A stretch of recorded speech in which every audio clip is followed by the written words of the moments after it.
बिस्मिल्लाहिर्रहमानिर्रहीम। शुरू करता हूँ उस खुदा का नाम लेकर जो बड़ा मेहरबान है, निहायत रहम वाला है। परंतु मुसलमान धर्म के भाई बहनों को तो पता ही नहीं कि अल्लाह कौन है, खुदा कौन है। उसकी जानकारी भी इस पवित्र पुस्तक मुसलमान नहीं समझे ज्ञान कुरान के मार्फत मुसलमान भाइयों को दी जा रही है। इस पुस्तक पर आज हमारा ये 4 नंबर का वीडियो है। यदि आपने अभी तक वीडियो नंबर 1 से देखना शुरू नहीं किया है तो आपको ज़रूर देखना चाहिए, तभी आपको असल में समझ में आएगा कि ओरिजिनल अल्लाह, ओरिजिनल खुदा कौन है, जिसकी जानकारी वर्तमान तक पूरे विश्व के किसी भी मुसलमान मुल्ला मौलवी को नहीं है। तो चलिए शुरू करते हैं उसी पाक खुदा के नाम से जो वर्तमान में सतगुरु रामपाल जी के रूप में धरती पे प्रकट हैं। परम पिता परमात्मा, सारी सृष्टि के रचनहार, कुल मालिक, असंख्य ब्रह्मांडों के स्वामी, जगत गुरु, तीनों लोकों में प्रवेश करके सबका भरण पोषण करने वाले, राजाधिराज, आत्माधार, नाथों के नाथ, देवों के देव, महादेव, सर्वेश्वर, महेश्वर, मृत्युंजय, अजरो अमर, आदि अनादि, सनातनी प्रभु, जगत पिता जगदीश्वर, श्री श्री 1008 की उपाधि के वास्तविक अधिकारी, अकाल मूर्त, सौद स्वरूपी राम, वासुदेव, सर्वगतम ब्रह्म, परम पूज्य, प्रथम पूज्य, परम संत, परम पुरुष, परम धनी, परम दयालु, सत्य कबीर, हक्का कबीर, अल्लाहु कबीर, अल्लाहु अकबर, बाखबर, अल्लाह ताला, जगत के तारणहार, जगत के मुक्तिदाता, जगत के जगन्नाथ, हारे के सहारे, हिंदुओं के राम, मुसलमानों के अल्लाह, सिखों के वाहिगुरु, ईसाइयों के मसीह, दया के सागर दया निधि, करुणा के सागर करुणा निधि, स्वयंभू परिभू, संकट मोचन, कष्ट हरण, मंगल करण, दुख भंजन, अविगत कबीर, निर्विकार निर्विषम परमात्मा, अलय अलेख सतगुरु, आदि अनादि सतगुरु, असली मर्यादा पुरुषोत्तम, असली राम, असली कृष्ण, असली घनश्याम, असली मुरारी, राजाओं के राजा, महाराजाओं के महाराजा, शहंशाहों के शहंशाह, सम्राटों के सम्राट, भगवानों के भगवान, अल्लाहों के अल्लाह, प्रभुओं के प्रभु, मसीहाओं के मसीह, सच्चे वाहिगुरु, बाबाओं के बाबा, पीरों के पीर, सेठों के सेठ, जगत सेठ, सावड़सा सेठ, सर्वगुण संपन्न, अनंत कोटि कलाओं के स्वामी, अनंत कोटि ब्रह्मांडों के नायक, योगियों में महायोगी, ध्यानियों में महाध्यानी, सिद्धों में परम सिद्ध, ज्ञानियों में तत्व ज्ञानी, ब्रह्म ज्ञानी, महाज्ञानी, परम ज्ञानी, सर्वश्रेष्ठ ज्ञानी, विज्ञानी, युवा कबीर, समृत कबीर, असमवात, अमित ओजा, सच्चे रहनुमा, करीम अल्लाह, सुभान अल्लाह, दुनिया के अंतिम पैगंबर, 8 सितंबर 1951 से गांव धनाना, जिला सोनीपत, हरियाणा, भारतवर्ष की पावन भूमि पे प्रकट रियल कल की भगवान श्री नारायण साकार हरि, श्री बाबा साहेब नूर अनंत परमात्मा, संत श्रोमणी सतगुरु रामपाल जी परमेश्वर जी के चरण कमल में लाइव वीडियो देख रहे आप और हम सभी भाई बहनों का अनंत कोटि दंडोत प्रणाम। भाई और बहनों, वर्तमान में अल्लाहु अकबर, अल्लाहु कबीर, जिसके विषय में पूरा मुसलमान समाज बेखबर है, क्योंकि उसकी खबर कोई बाखबर बताएगा, जो सूरत फुरकानी 25 आयत नंबर 52 से 59 में लिखा हुआ है। और वो बाखबर, वो पाक खुदा स्वयं ही चल कर आता है और एक बाखबर की भूमिका करता है, मुर्शिद की भूमिका करता है, संत की भूमिका करता है, और अपने विषय में अपने द्वारा रची गई कायनात यानी सृष्टि की जानकारी वो स्वयं ही भली भांति समझाता है। तो पाक कुरान उसी बाखबर सतगुरु रामपाल जी की तरफ इशारा कर रही है, जिसके विषय में मुसलमान समाज के डुप्लीकेट अल्लाह ने, जिसे मुसलमान समाज अपना अल्लाह मानता है, उसने भी हाथ खड़े कर दिए और कहा कि ए पैगंबर, जिस अल्लाह ने, जिस खुदा ने आसमान और ज़मीन के दरमियान जो भी कुछ है 6 दिन में बनाया और 7वें दिन वो तख्त पे जा विराजा, उसकी खबर किसी बाखबर से जा पूछ। तो जिस ओरिजिनल अल्लाह, ओरिजिनल खुदा के बारे में मुसलमान धर्म के मानने वाले भाई बहनों के डुप्लीकेट अल्लाह को भी नहीं पता है, आज वो ओरिजिनल खुदा स्वयं धरती पर, भारतवर्ष की पावन भूमि पर सतगुरु रामपाल जी के रूप में स्वयं प्रकट है। आवश्यकता है तो उनको पहचानने की, उन्हें पहचाना जाएगा उनके सत्संग सुनकर। जेब से मोबाइल निकालिए, यूट्यूब पर सतगुरु रामपाल जी के प्रवचन सुनना शुरू करें, तब जाकर ये अल्लाह समझ में आएगा और आप मुसलमान धर्म के भाई बहन अपना आत्म कल्याण करवा सकते हैं। बाकी अल्लाह साकार है या निराकार है, धरती पर आता है या नहीं आता है, वो बेचून है या कैसा है, इन सभी बातों की बहुत सारी जानकारियां आपको पिछले वीडियो में उपलब्ध करवा दी गई है। आप जी पीछे की वीडियो देख सकते हैं। आज के वीडियो में हम आगे बढ़ेंगे कि और किन किन शास्त्रों में, ग्रंथों में, पुस्तकों में कबीर ही अल्लाह है, इबादई कबीरा वही परमेश्वर है, खुदा है, ओरिजिनल है, और किन किन शास्त्रों में प्रमाण है। तो आज पूज्य गुरुदेव भगवान सतगुरु रामपाल जी ये अल्लाह कबीर अपने कर कमल से इस पवित्र पुस्तक मुसलमान नहीं समझे ज्ञान कुरान इसकी रचना करके और हमें सच्चाई से रूबरू करवा रहे हैं। शास्त्रों में परमात्मा यानी अल्लाह का जिक्र सूक्ष्म वेद में कहा है कि सूक्ष्म वेद क्या है? आम समाज में केवल 4 वेद माने जाते हैं, ऋग्वेद, यजुर्वेद, सामवेद, अथर्ववेद। परंतु इन सभी चारों वेदों का पिता सूक्ष्म वेद को कहा गया है। सृष्टि की रचना का जो संपूर्ण ज्ञान, परमात्मा प्राप्ति का जो संपूर्ण ज्ञान है वो इन चारों वेदों में नहीं है। ये चारों वेद तो इस डुप्लीकेट अल्लाह ने, शैतान ने, हिंदू धर्म में जिसको काल कहा जाता है, इसने वो पूर्ण परमेश्वर की जानकारी, पूर्ण अल्लाह कबीर की जानकारी छुपा दी है।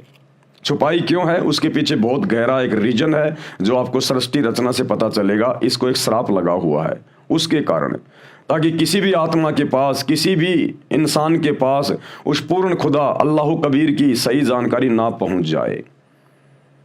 तो वो 5वां वेद जो सूक्ष्म वेद होता है, स्वयं वो अल्लाह कबीर ओरिजिनल खुदा, वो परमेश्वर परमात्मा बाखबर बनकर, मुर्शिद बनकर, संत बनकर धरती पर आता है और अपने मुख कमल से वाणियां बोल बोल के वो सृष्टि का ज्ञान देता है, जो ज्ञान चारों वेदों में नहीं, मुसलमान धर्म की चारों पवित्र पुस्तकों में नहीं, गीता में नहीं, 18 पुराणों में नहीं, कंप्लीट नहीं है, थोड़ी थोड़ी जानकारी है। तो कंप्लीट जानकारी वो परमेश्वर, वो अल्लाह, वो खुदा, वो कबीर भगवान स्वयं ही धरती पर प्रकट होकर और अपने मुख कमल से वाणियां बोलकर हमें बताता है, समझाता है। उनके मुख कमल से बोली गई वाणियों को सच्चिदानंद घन ब्रह्म की वाणी कहा जाता है, कलाम ए कबीर कहा जाता है, कबीर वाणी कहा जाता है। और फिर आगे चलकर उसका एक संग्रह कर लिया जाता है जिसको कबीर सागर का नाम दिया गया। 350 साल पहले आदरणीय गरीबदास जी ने उसी परमेश्वर के विषय में 24,000 तमाम वाणियां लिखी हैं, जो आज एक अमर ग्रंथ के रूप में हमारे पास में उपलब्ध है। तो 5वां वेद सूक्ष्म वेद, जिसमें सूक्ष्म जानकारी है, जो जानकारी हिंदुओं के चारों वेदों में नहीं, मुसलमानों की चारों पुस्तकों में नहीं, ईसाइयों की बाइबल में नहीं, सिखों के गुरु ग्रंथ साहिब में नहीं, वो जानकारी वो अल्लाह कबीर स्वयं धरती पर प्रकट होकर अपनी वाणियां बोल के देता है, जिसको सूक्ष्म वेद कहा जाता है। तो सूक्ष्म वेद में क्या कहा गया है? वही मोहम्मद, वही महादेव, वही आदम, वही ब्रह्मा, दास गरीब दूसरा कोई नहीं, देख आपने घर मां।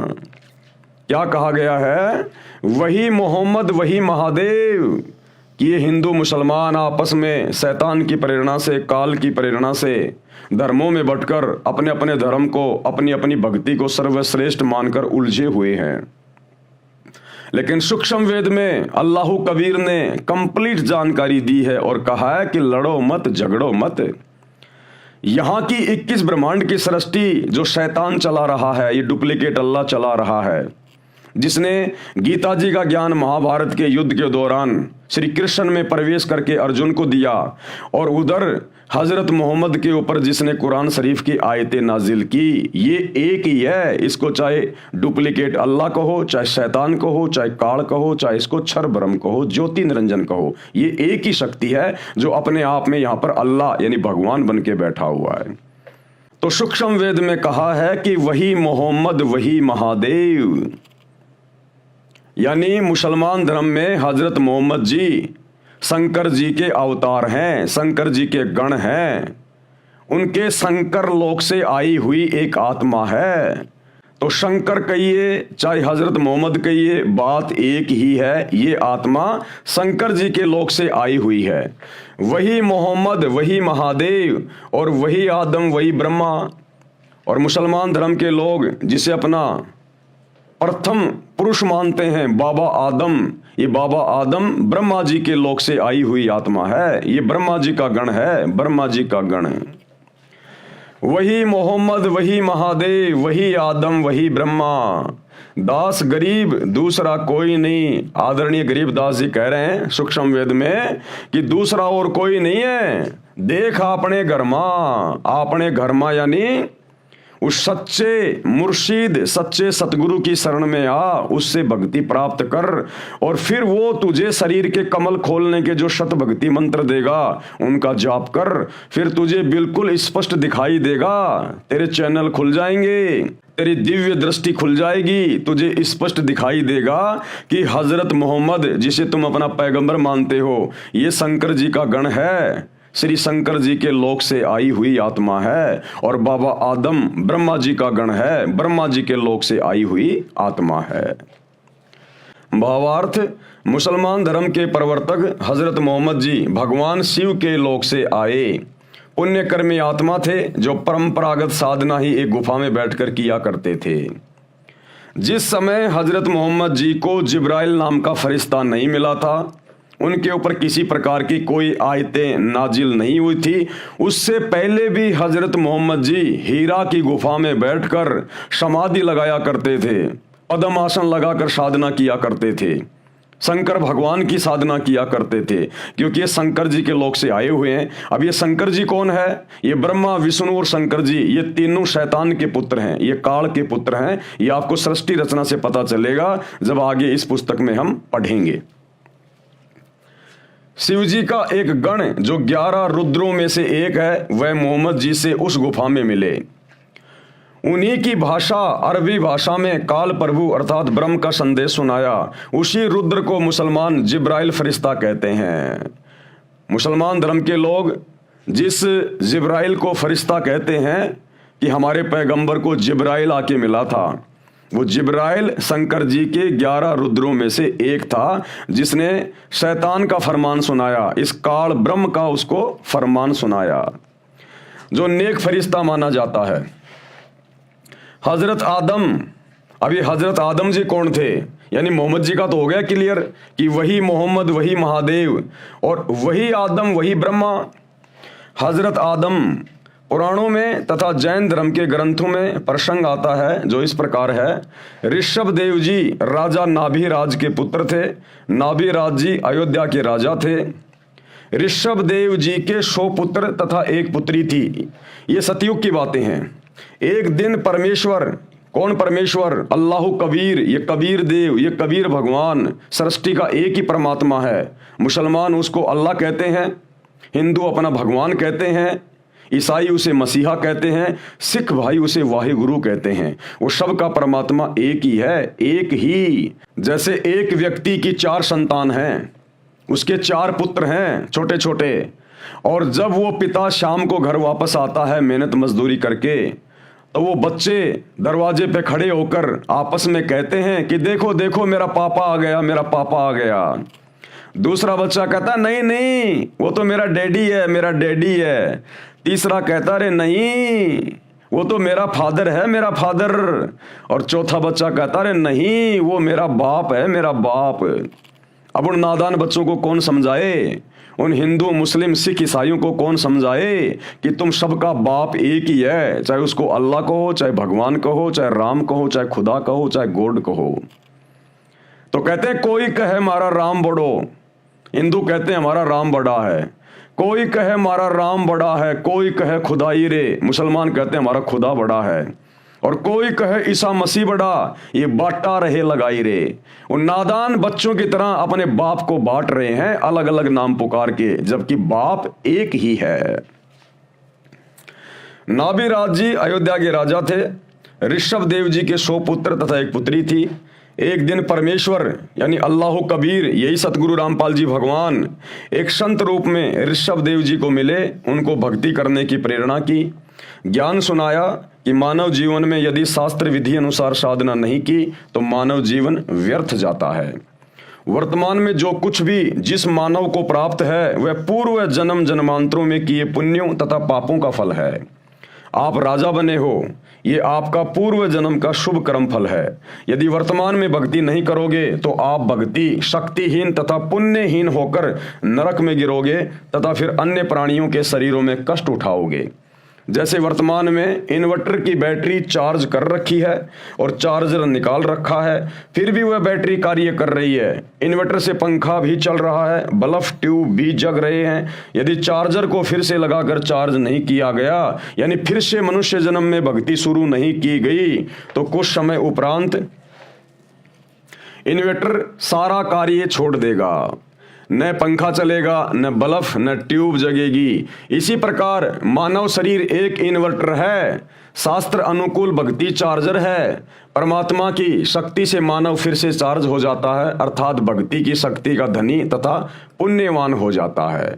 यानी कबीर परमेश्वर जी ने ऋषभ देव जी को जाकर बताया, समझाया कि हे राजन, क्योंकि वो परमात्मा की पिछले जन्म जन्मांतरों की अच्छी आत्मा थी, और ऐसी आत्माओं को ये कबीर परमात्मा मुर्शिद रूप में, संत रूप में, जिंदा बाबा के रूप में, संत रूप में मिलता ही रहता है। तो कबीर परमेश्वर जी ने कहा कि हे राजन, आप वर्तमान में राजा हैं, लेकिन वर्तमान में आप शास्त्रों के अनुसार सत भक्ति नहीं कर रहे हैं। जैसे वर्तमान में पूरा मुसलमान समाज भ्रमित है, शास्त्रों के अनुसार भक्ति नहीं कर रहा। पूरा हिंदू समाज भ्रमित है, ईसाई समाज भ्रमित है, जैन समाज भ्रमित है कि आप शास्त्रों के अनुसार सत भक्ति नहीं कर रहे। और वर्तमान में आप जो राजा बन के बैठे हो ना, ये तो आपके पिछले मनुष्य जन्म की भक्ति का प्रतिफल है। और वर्तमान में यदि आपने भक्ति रूपी चार्जर नहीं लगाया, सत भक्ति सच्चे सतगुरु की शरण में आकर शुरू नहीं की, तो अगले जन्म में नरक में जाओगे। 84 लाख योनियों में शैतान के द्वारा, इस काल के द्वारा भेज दिए जाओगे। ये ज्ञान उस ऋषि रूप में प्रकट परमात्मा के श्री मुख कमल से सुनकर ऋषभ देव जी ने भक्ति करने का पक्का मन बना लिया। ऋषभ देव जी ने ऋषि जी का नाम जानना चाहा, तो ऋषि जी ने अपना नाम कबीर देव बताया। कबीर, वेदों में परमेश्वर को कहा जाता है कबीर देव, हम कह देते हैं कबीर भगवान, कबीर साहिब, अल्लाह कबीर। और ये भी कहा कि मैं स्वयं पूर्ण परमात्मा हूं। चारों वेदों में जो कबीर देव लिखा है वह मैं हूं, मेरा यही नाम है, मैं ही परम अक्षर ब्रह्म हूं, यानी सबसे ऊपर वाला भगवान हूं। सूक्ष्म वेद में लिखा है ऋषभ देव कह आइया कबी नामे करतार, यानी वो कबीर देव, वो कबीर भगवान अल्लाह कबीर ऋषभ देव के पास भी गए थे और 9 योगेश्वर को समझाया, जनक विदे उद्धार। और त्रेता युग में 9 योगेश्वरों को भी परमेश्वर ने ज्ञान दिया, और श्री रामचंद्र जी के ससुर यानी श्री जनक जी, जो सीता जी के मुंह बोले पिता थे, उनको भी परमेश्वर मिले और ज्ञान समझाया। भावार्थ, ऋषभ देव जी को कबीर नाम से परमात्मा मिले, उनको भक्ति की प्रेरणा की। उसी परमात्मा ने 9 योगेश्वरों तथा राजा जनक को समझाकर उनके उद्धार के लिए भक्ति करने की प्रेरणा की। ऋषभ देव जी को ये बात रास नहीं आई कि ये ऋषि ही कबीर देव है, जो वेदों में सबका उत्पत्ति करता कबीर देव लिखा है। अब भाइयों और बहनों, यही सबसे बड़ी बिजली गिरी हुई है। अब भगवान आएगा, कबीर अल्लाह आएगा, खुदा आएगा, तो कोई सींग लगा के थोड़ी आएगा, पूंछ लगा के थोड़ी आएगा। हिंदू श्री रामचंद्र जी को भगवान मानते हैं, परमात्मा मानते हैं, तो क्या श्री रामचंद्र जी सींग लगा के आए थे, पूंछ लगा के आए थे? द्वापर में श्री कृष्ण जी आए, हिंदू से अपना भगवान कहते हैं, क्या वो नाक पे सींग लगा के आया था, पूंछ लगा के आया था? मुसलमान धर्म का कोई भी पीर पैगंबर बाबा आदम से लेकर हजरत मोहम्मद तक क्या कोई सींग लगा के आए थे? अन्य कोई आडंबर या पाखंड करके आए थे? अरे परमात्मा है जिसने सबको पैदा किया है, जिसने पूरी सृष्टि रचाई है, ये पृथ्वी जिसने बनाई है, उस परमेश्वर को क्या डर है यहां पर आने में? लेकिन जब वो परमात्मा यहां आता है आप और हमें समझाने के लिए, क्योंकि परमात्मा क्यों आएगा, खुदा क्यों आएगा? आप और हमें समझाने के लिए आएगा, हमें ज्ञान देने के लिए आएगा, क्योंकि हम सभी आत्माएं भटकी हुई हैं।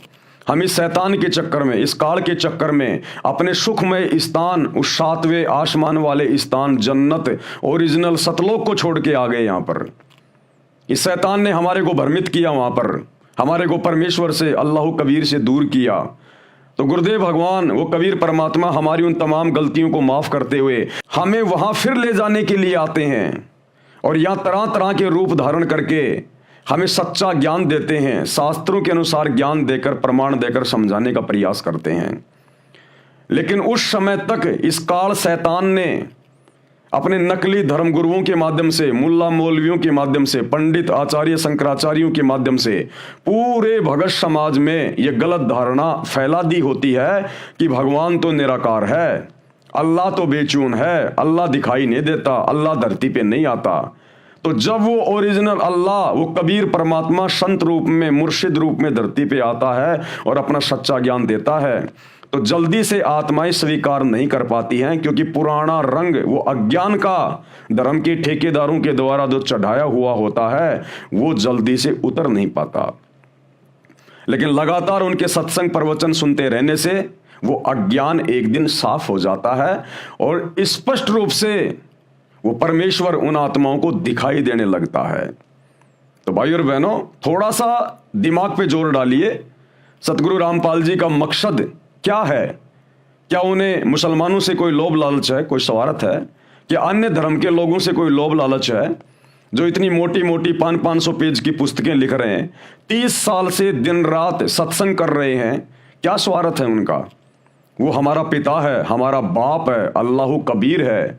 वो अपनी आत्माओं के लिए ये प्रयास कर रहा है, क्योंकि उसे स्पष्ट दिखाई देता है ये मनुष्य जन्म केवल भक्ति के लिए मिलता है, उसी अल्लाह कबीर की रजा से मिला है। अन्यथा ये शैतान, ये काल हमें 84 लाख योनियों से बाहर नहीं निकलने दे।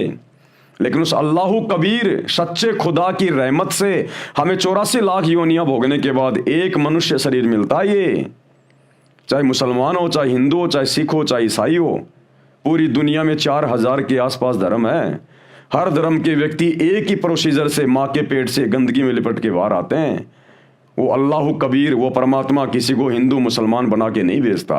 इस शैतान ने हमें बांटा हुआ है ताकि हम उस सच्चे परवरदिगार की पहचान ना कर लें जब वो धरती पर आकर ज्ञान देता है। तो थोड़ा सा दिमाग पर जोर डालिए, सतगुरु रामपाल जी के प्रवचन घर बैठे मोबाइल पर, यूट्यूब पर सुनना शुरू कीजिएगा एक बार। ये बात रास नहीं आई कि ये ऋषि ही कबीर देव है, जो वेदों में सबका उत्पत्ति करता कबीर देव लिखा है, परंतु भक्ति करने का दृढ़ मन बना लिया। एक तपस्वी ऋषि से दीक्षा लेकर ओम नाम का जाप तथा हठ योग किया। ऋषभ देव जी का बड़ा पुत्र भरत था, भरत का पुत्र मारीची था। ऋषभ देव जी ने पहले 1 वर्ष तक निराहार यानी भूखा रहकर तप किया, जो शास्त्रों के विरुद्ध था। किसी भी शास्त्र में रोजे करने का, व्रत करने का कहीं नहीं लिखा हुआ। ये केवल मनमाना आचरण है, मनमाना आचरण। फिर 1000 वर्ष तक घोर तप किया। ये तप करना भी किसी भी धर्म की पवित्र पुस्तकों में नहीं लिखा हुआ है, नकली धर्म गुरुओं के द्वारा काल प्रेरणा से, शैतान की प्रेरणा से। क्योंकि शैतान का, इस काल का तो एक ही काम है कि हम उल्टी साधना में लगे रहें और अपने कर्म फोड़ते रहें, अपना ये अनमोल मनुष्य शरीर और ये समासें बर्बाद करते रहें।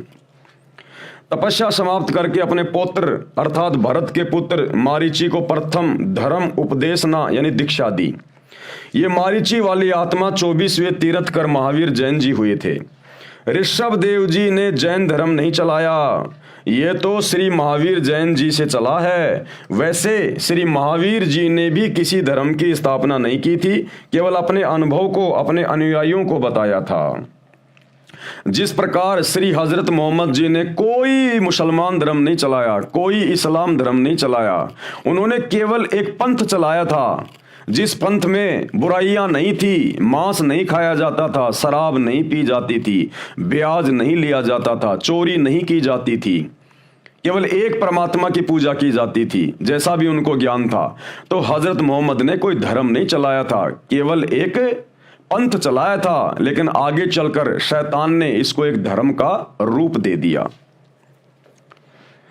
ऋषभ देव जी ओम नाम का जाप यानी ओंकार बोलकर करते थे, क्योंकि वेदों में और गीता में केवल एक ही मंत्र है, ओम, और कोई मंत्र नहीं है जाप करने का चारों वेदों में और गीता में। और ये ओम मंत्र केवल शैतान का है, इस काल का है। शैतान की गोद में ही जाएंगे ओम मंत्र का जाप करके भी। हाँ, ये है, अगर वेदों अनुसार, गीता अनुसार अगर इस ओम नाम का जाप करेंगे और इसकी मर्यादा में रहेंगे तो ब्रह्मा विष्णु महेश की भक्ति से ज्यादा समय तक हम लोग जन्नत में रह सकते हैं, स्वर्ग में रह सकते हैं।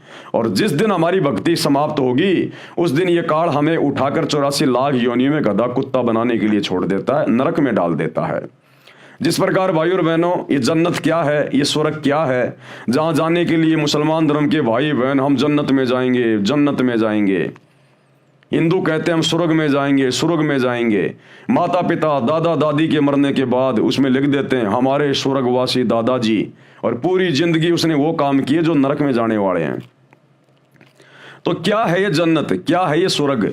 गुरुदेव भगवान ने समझाया, जैसे कोई धनी व्यक्ति और साल भर अपने क्षेत्र में कार्य करता है, नौकरी करता है, थोड़े बहुत पैसे जमा करता है, फिर गर्मी के दिनों में वो अपने बच्चों को लेकर शिमला, ऊटी, मनाली इधर छुट्टियां मनाने चला जाता महीने 2 महीने के लिए। वहां जाकर एक होटल को किराए पे ले लेता है और वहां पर पैसे जमा करवाता है। एक होटल किराए पे ले लिया और जितने भी दिन वो वहां रहेंगे कोई काम नहीं करेंगे, केवल सारा दिन घूमना फिरना, मौज मस्ती करना, होटल में खाना पीना, लेकिन पैसे उसी के खर्च हो रहे हैं। और जब उसके पैसे खर्च हो जाएंगे, होटल वाला बोलेगा भैया या तो पैसे जमा करो या फिर अपना बोरिया बिस्तर यहां से उठाओ। अगर और पैसे हैं तो जमा करवा देगा और थोड़े दिन रह लेगा, अन्यथा उसके बाद फिर वापस अपने उसी वो कर्म क्षेत्र में आ जाता है। बच्चे घर पे बैठ जाएंगे, वो अपनी नौकरी पे जाएगा। इसी प्रकार ये स्वर्ग और ये जन्नत है, ये पृथ्वी लोक।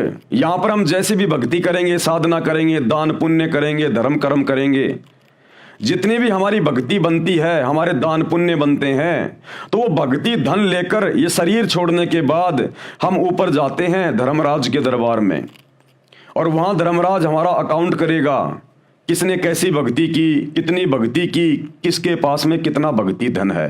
क्योंकि यहां का धन हम ऊपर लेकर नहीं जा सकते, और ना यहां का धन ऊपर चलता है। जब पाकिस्तान का पैसा हिंदुस्तान में नहीं चलता, हिंदुस्तान का पैसा अमेरिका में नहीं चलता, तो यहां का पैसा वहां ऊपर कैसे चलेगा? वहां तो भक्ति धन चलेगा। परमात्मा कहते हैं कबीरा सब जग निर्धना धनवंता ना कोई, और धनवंता सो जानिए जिसके पास शत भक्ति रूपी धन होए। और ये शत भक्ति रूपी धन जमा होता है केवल सतगुरु की शरण में आकर भक्ति करने से। तो जब ऊपर जाएंगे धर्मराज देखेगा भैया तेरे को मनुष्य शरीर दिया था भक्ति करने के लिए, अरे बाकी कर्म तो जानवर भी कर ही रहे हैं, बच्चे पैदा करना, उनका पालन पोषण करना, अंत में मर जाना, ये काम तो जानवर भी करता है, पशु पक्षी भी करते हैं। तू क्या करके आया? क्या वही जानवर वाले कर्म करके आया, या तेरे को जो ये मनुष्य शरीर दिया था भक्ति करने के लिए, सच्चे खुदा की सच्ची इबादत करने के लिए, कुछ की या नहीं की? तो वहां जाकर ये नीची गर्दन कर देता है, मुझे तो पता ही नहीं था कौन अल्लाह था, कौन भगवान था, कौन परमात्मा था। मैं तो वही पत्थरों की, मज़ारों की, मस्जिदों की, मंदिरों की, देवी देवताओं की पूजा में लगा रहा। तो जैसा भी काल तक की साधना करके थोड़ा बहुत भक्ति धनी लेके जाता है, उस आधार से सबसे पहले इसको जन्नत में भेजा जाता है, स्वर्ग में भेजा जाता है कि भैया तेरी इतनी भक्ति है और 20 साल या 100 साल तू जन्नत में रहेगा। वहां ऑटोमेटिक सिस्टम होता है सारा, उनकी विज्ञान बहुत जबरदस्त है, देवताओं की विज्ञान यहाँ की विज्ञान से लाखों गुना उत्तम है। तो ऑटोमेटिक होता है वहां पर सारा काम। तो जब तक उस भगत के, वो चाहे हिंदू हो चाहे मुसलमान हो, वहां धर्मराज के दरबार में नंगा होके एक लाइन में खड़ा होता है, वहां कोई हिंदू मुस्लिम नहीं चलता। वहां तो भक्ति धन देखते हैं, बेटा क्या लाया कमा के, भक्ति करी कि नहीं करी, तेरे को मनुष्य जन्म दिया था। तो जितनी उसकी भक्ति होती है उसको ऊपर जन्नत में, स्वर्ग में भेज दिया जाता है। साल 2 साल 10 साल 20 साल 50 साल जिसकी जैसी भक्ति है, यानी होटल में जो जितने समय तक रुकना चाहेगा उतना पैसा जमा कराना पड़ेगा। तो जब उसका ऊपर का समय पूरा हो जाएगा, उसकी भक्ति कमाई नष्ट हो जाएगी, फिर उसको नीचे पटका जाएगा नरक में। क्यों? क्योंकि उसके पाप कर्म भी उसके साथ होते हैं। अब यहाँ भक्ति आदमी करता है कम, पाप करता है ज्यादा। ये बकरे काटना, मुर्गे काटना, शराब पीना, चोरी करना, डकैती करना, रिश्वत लेना, मिलावट करना, झूठ बोलना, ब्याज लेना, ये पाप कर्म है। इन पाप कर्मों के बदले फिर हमारे को नरक में ठोका जाता है कि बेटा अब थोड़ा सा नरक का भी स्वाद ले ले। लाखों साल तक ये नरक में रहता है क्योंकि पाप कर्म ज्यादा होते हैं। नरक का समय जब पूरा हो जाएगा फिर इसको 84 लाख योनियों में डाला जाता है, चाहे हिंदू हो, चाहे मुसलमान हो, सिख हो, जैन हो, ईसाई हो, कोई भी हो। वहां केवल एक आत्मा देखी जाती है। फिर 84 लाख योनियों में डाला जाता है, इसको गधा कुत्ता सुअर बनाया जाता है। उतनी बार वो मुर्गा बनेगा, बकरा बनेगा, जितनी बार उसने, जब वो इंसान था उसने बकरे काटे, मुर्गे काटे। तुमने उस दरगाह का महल नहीं देखा, धर्मराज के तिल तिल का लेखा। उसने जितने बकरे काटे, मुर्गे काटे ना, अब वो 84 लाख योनियों में आएगा फिर अपना कर्म भोगने के लिए, और उतनी बार वो मुर्गा बनेगा जब उसने मनुष्य शरीर में मुर्गे काटे थे, लाख काटे थे, 20,000 काटे थे, 10,000 काटे थे। उतनी बार बारंबार उसको मुर्गा बनना पड़ेगा, बकरा बनना पड़ेगा, गाय बनना पड़ेगा, और उसको अपनी गर्दन कटवानी पड़ेगी, अपनी गर्दन।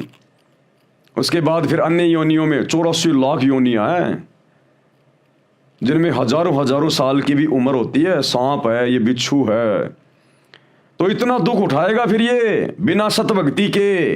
ये मंदिर पूजते पूजते, ये मस्जिदें पूजते पूजते, ये चर्च और गुरुद्वारे पूजते पूजते, क्योंकि ये सत भक्ति नहीं है, ये शास्त्रों के अनुसार भक्ति नहीं है। पत्थर पूजे हरी मिले तो मैं पूजूं पहाड़, इससे तो चाकी भली जो पीस खाए संसार। तो वो सच्ची भक्ति देने के लिए, जिस भक्ति को अपनाने के बाद ना मुसलमान कभी नरक में जाएगा, ना 84 लाख योनियों में जाएगा, ना हिंदू ये कष्ट उठाएगा, और 7वां आसमान जिसे मुसलमान कहते हैं लेकिन जानते नहीं, वो सतलोक है, उस अल्लाह कबीर का धाम, लोक, सचखंड, जिसको नानक जी ने सचखंड कहा है, जहां जाने के बाद कभी हमारी मृत्यु नहीं होती, कभी वहां पर हम बूढ़े नहीं होते, कोई काम नहीं करना पड़ता, ना वहां गधा कुत्ता बनना पड़ता, केवल सुख ही सुख है, ठाट बाट है, ऐसा ही शरीर है, ऐसा ही हमारा परिवार है, ऐसी मौज मस्ती है। लेकिन वो मिलेगा सच्चे कबीर की सच्ची इबादत करने से, और वो सच्चा कबीर, इबादत कबीरा, वर्तमान में सतगुरु रामपाल जी के रूप में वही भक्ति देकर हमें सदा सदा के लिए सुखी करने के लिए धरती पर संत रूप में, मुर्शिद रूप में प्रकट है। तो इनकी शरण में आना पड़ेगा, अन्यथा भाई साहब बहुत भयंकर बनेगी। चाहे हिंदू हो चाहे मुसलमान हो, उस परमात्मा के घर में हिंदू मुसलमान नहीं चलता, मंदिर मस्जिद नहीं चलती। अरे हजरत मोहम्मद जी ने कौन सी दिन मस्जिद में जा जाके पूजाएं की थी? श्री राम श्री कृष्ण ने कौन से दिन मंदिरों में जा जाके पूजा की थी? ये तो वर्तमान के पेट भर नकली अज्ञानी मुल्ला मौलवी धर्म गुरुओं ने, आचार्य शंकराचार्यों ने समाज को भ्रमित कर रखा है। तो भाई और बहनों, शास्त्रों के अनुसार भक्ति करोगे तब हमारे को सदगति मिलेगी, आत्मा का कल्याण होगा, वो चाहे हिंदू की हो चाहे मुसलमान की हो। और वो सतभक्ति वर्तमान में केवल अल्लाह कबीर सतगुरु रामपाल जी के पास है।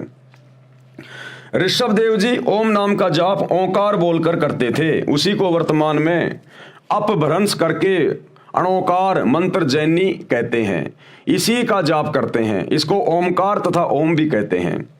हम अपने मुख्य पॉइंट पे आते हैं।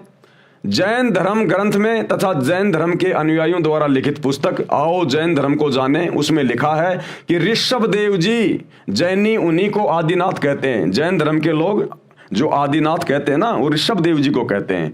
तो वो ऋषभ देव जी वाली आत्मा कौन थी? वो ऋषभ देव की आत्मा ही बाबा आदम की आत्मा थी। वो उससे पहले बाबा आदम के शरीर में था वो ऋषभ देव। जैन धर्म ग्रंथ में तथा जैन धर्म के अनुयायियों द्वारा लिखित पुस्तक आओ जैन धर्म को जाने, उसमें लिखा है कि ऋषभ देव जी वाला जीव ही, यानी वही आत्मा बाबा आदम रूप में जन्मा था। वही आत्मा बाबा आदम के रूप में जन्मी थी। मुसलमान धर्म के लोग जिसे अपना प्रथम पुरुष कहते हैं बाबा आदम, वो ऋषभ देव वाली ही आत्मा थी। अब उसी सूक्ष्म वेद की वाणी का सरलार्थ करता हूं। वही मोहम्मद, वही महादेव, चाहे हजरत मोहम्मद कहिए चाहे शंकर जी कहिए, दोनों एक ही हैं। शंकर जी के ही गण थे हजरत मोहम्मद। और वही आदम, वही ब्रह्मा, और बाबा आदम ये ब्रह्मा जी के लोक से आई हुई उनकी आत्मा थी। और दास गरीब दूसरा कोई नहीं, देख आपने घर मां, यानी सच्चे सतगुरु, सच्चे मुर्शिद अल्लाह कबीर सतगुरु रामपाल जी से भक्ति ले लो, उपदेश ले लो, उनके द्वारा बताए गए शत भक्ति मंत्रों का जाप करो, तुम्हें अंदर ही अंदर दिखाई देगा जैसे टीवी चैनल में दिखाई देता है। यानी मैच कहीं पे हो रहा है, लाइव प्रोग्राम कहीं चल रहा है, और हम अपने घर बैठे मोबाइल में देख रहे हैं। इसी प्रकार जब आप सतगुरु रामपाल जी से भक्ति लोगे तो आपकी सिद्धियां ऑन हो जाएंगी। आप लोगों को अपने शरीर में दिखाई देने लगेगा सारा सब कुछ, कौन किसकी आत्मा है, कहां से आया कहां से गया है। बाबा आदम जी श्री ब्रह्मा जी देवता के लोक से आए थे, क्योंकि मानव जन्म में की गई साधना के अनुसार, प्राणी भक्ति अनुसार ऊपर तीनों देवताओं श्री ब्रह्मा जी, श्री विष्णु जी तथा श्री शिव जी के लोकों में बारी बारी जाता है। क्योंकि भाई और बहनों, जब आप सृष्टि रचना पढ़ोगे तो आप लोगों को पता चलेगा कि पूरी सृष्टि की एकमात्र जो परम शक्ति है वो तो है ये कबीर भगवान। उसके बाद इस शैतान ने, इस काल ने उस कबीर भगवान के सतलोक में एक बहुत बड़ी गलती कर दी और इसकी गलती में हमने भी सहयोग दे दिया। हम जितनी भी आत्माएं हैं यहाँ, चाहे किसी भी धर्म की हो, चाहे ये पशु हो, पक्षी हो, इन शरीरों में जितनी भी आत्मा, जितनी भी रूहें हैं, इन सब ने सतलोक में काल को सहमति व्यक्त कर दी। तो परमेश्वर ने, अल्लाह कबीर ने हम सबको इस शैतान के साथ में अलग से 21 ब्रह्मांड इसको देकर हमें सतलोक से दूर भेज दिया, यहाँ पर 16 संकोश की दूरी पर। अब इस शैतान ने क्या किया, इसने अपनी पत्नी दुर्गा के साथ में शारीरिक संबंध बनाए और 3 बेटे उत्पन्न किए, ब्रह्मा, विष्णु, महेश। और इस काल को, इस शैतान को मुसलमान भाई जिसे अपना अल्लाह कहते हैं, इसको कबीर भगवान ने, सच्चे खुदा ने इसको श्राप दे दिया था कि तू प्रतिदिन 1 लाख मानव शरीर खाएगा, उनके सूक्ष्म शरीर की वासना खाएगा। तो इसको श्राप लगा हुआ है, जिस कारण से इसकी मजबूरी हो गई मनुष्य उत्पन्न करना। तो इसने 3 पुत्र पैदा किए दुर्गा जी के साथ मिलकर, ब्रह्मा, विष्णु, महेश। और खुद ये गुप्त रहने लगा। दुर्गा से कहा कि अब मैं किसी के सामने नहीं आऊंगा और सारी व्यवस्था तू संभालेगी और मेरे विषय में किसी को मत बताना और ना मैं किसी को दर्शन दूंगा, क्योंकि दर्शन देगा तो हकीकत का पता चल जाएगा। इसका चेहरा बहुत ज्यादा विकराल है, भुंडा चेहरा इसका, ओछा माथा, लंबे दांत, काला कलूटा, देखते ही आदमी डर जाए। जैसे महाभारत के युद्ध में इसने अर्जुन को दर्शन दिए थे, विराट रूप दिखाया था, उसका कलेजा फट गया था कि ये भगवान अपना ये विराट रूप समेट लो, नहीं तो मेरा कलेजा फट जाएगा। तो इसने सौगंध खा रखी है कि मैं किसी के सामने प्रकट नहीं होऊंगा, चाहे कुछ भी कर ले वो। तो इसने सारी व्यवस्था अपनी पत्नी दुर्गा को संभाला दी और 3 पुत्र इसने दुर्गा के माध्यम से पैदा कर दिए शारीरिक संभोग के द्वारा, और कहा कि अब ये 3 बेटे मेरे लिए भोजन का बंदोबस्त करेंगे, सारी व्यवस्था को ये संभालेंगे अब नीचे।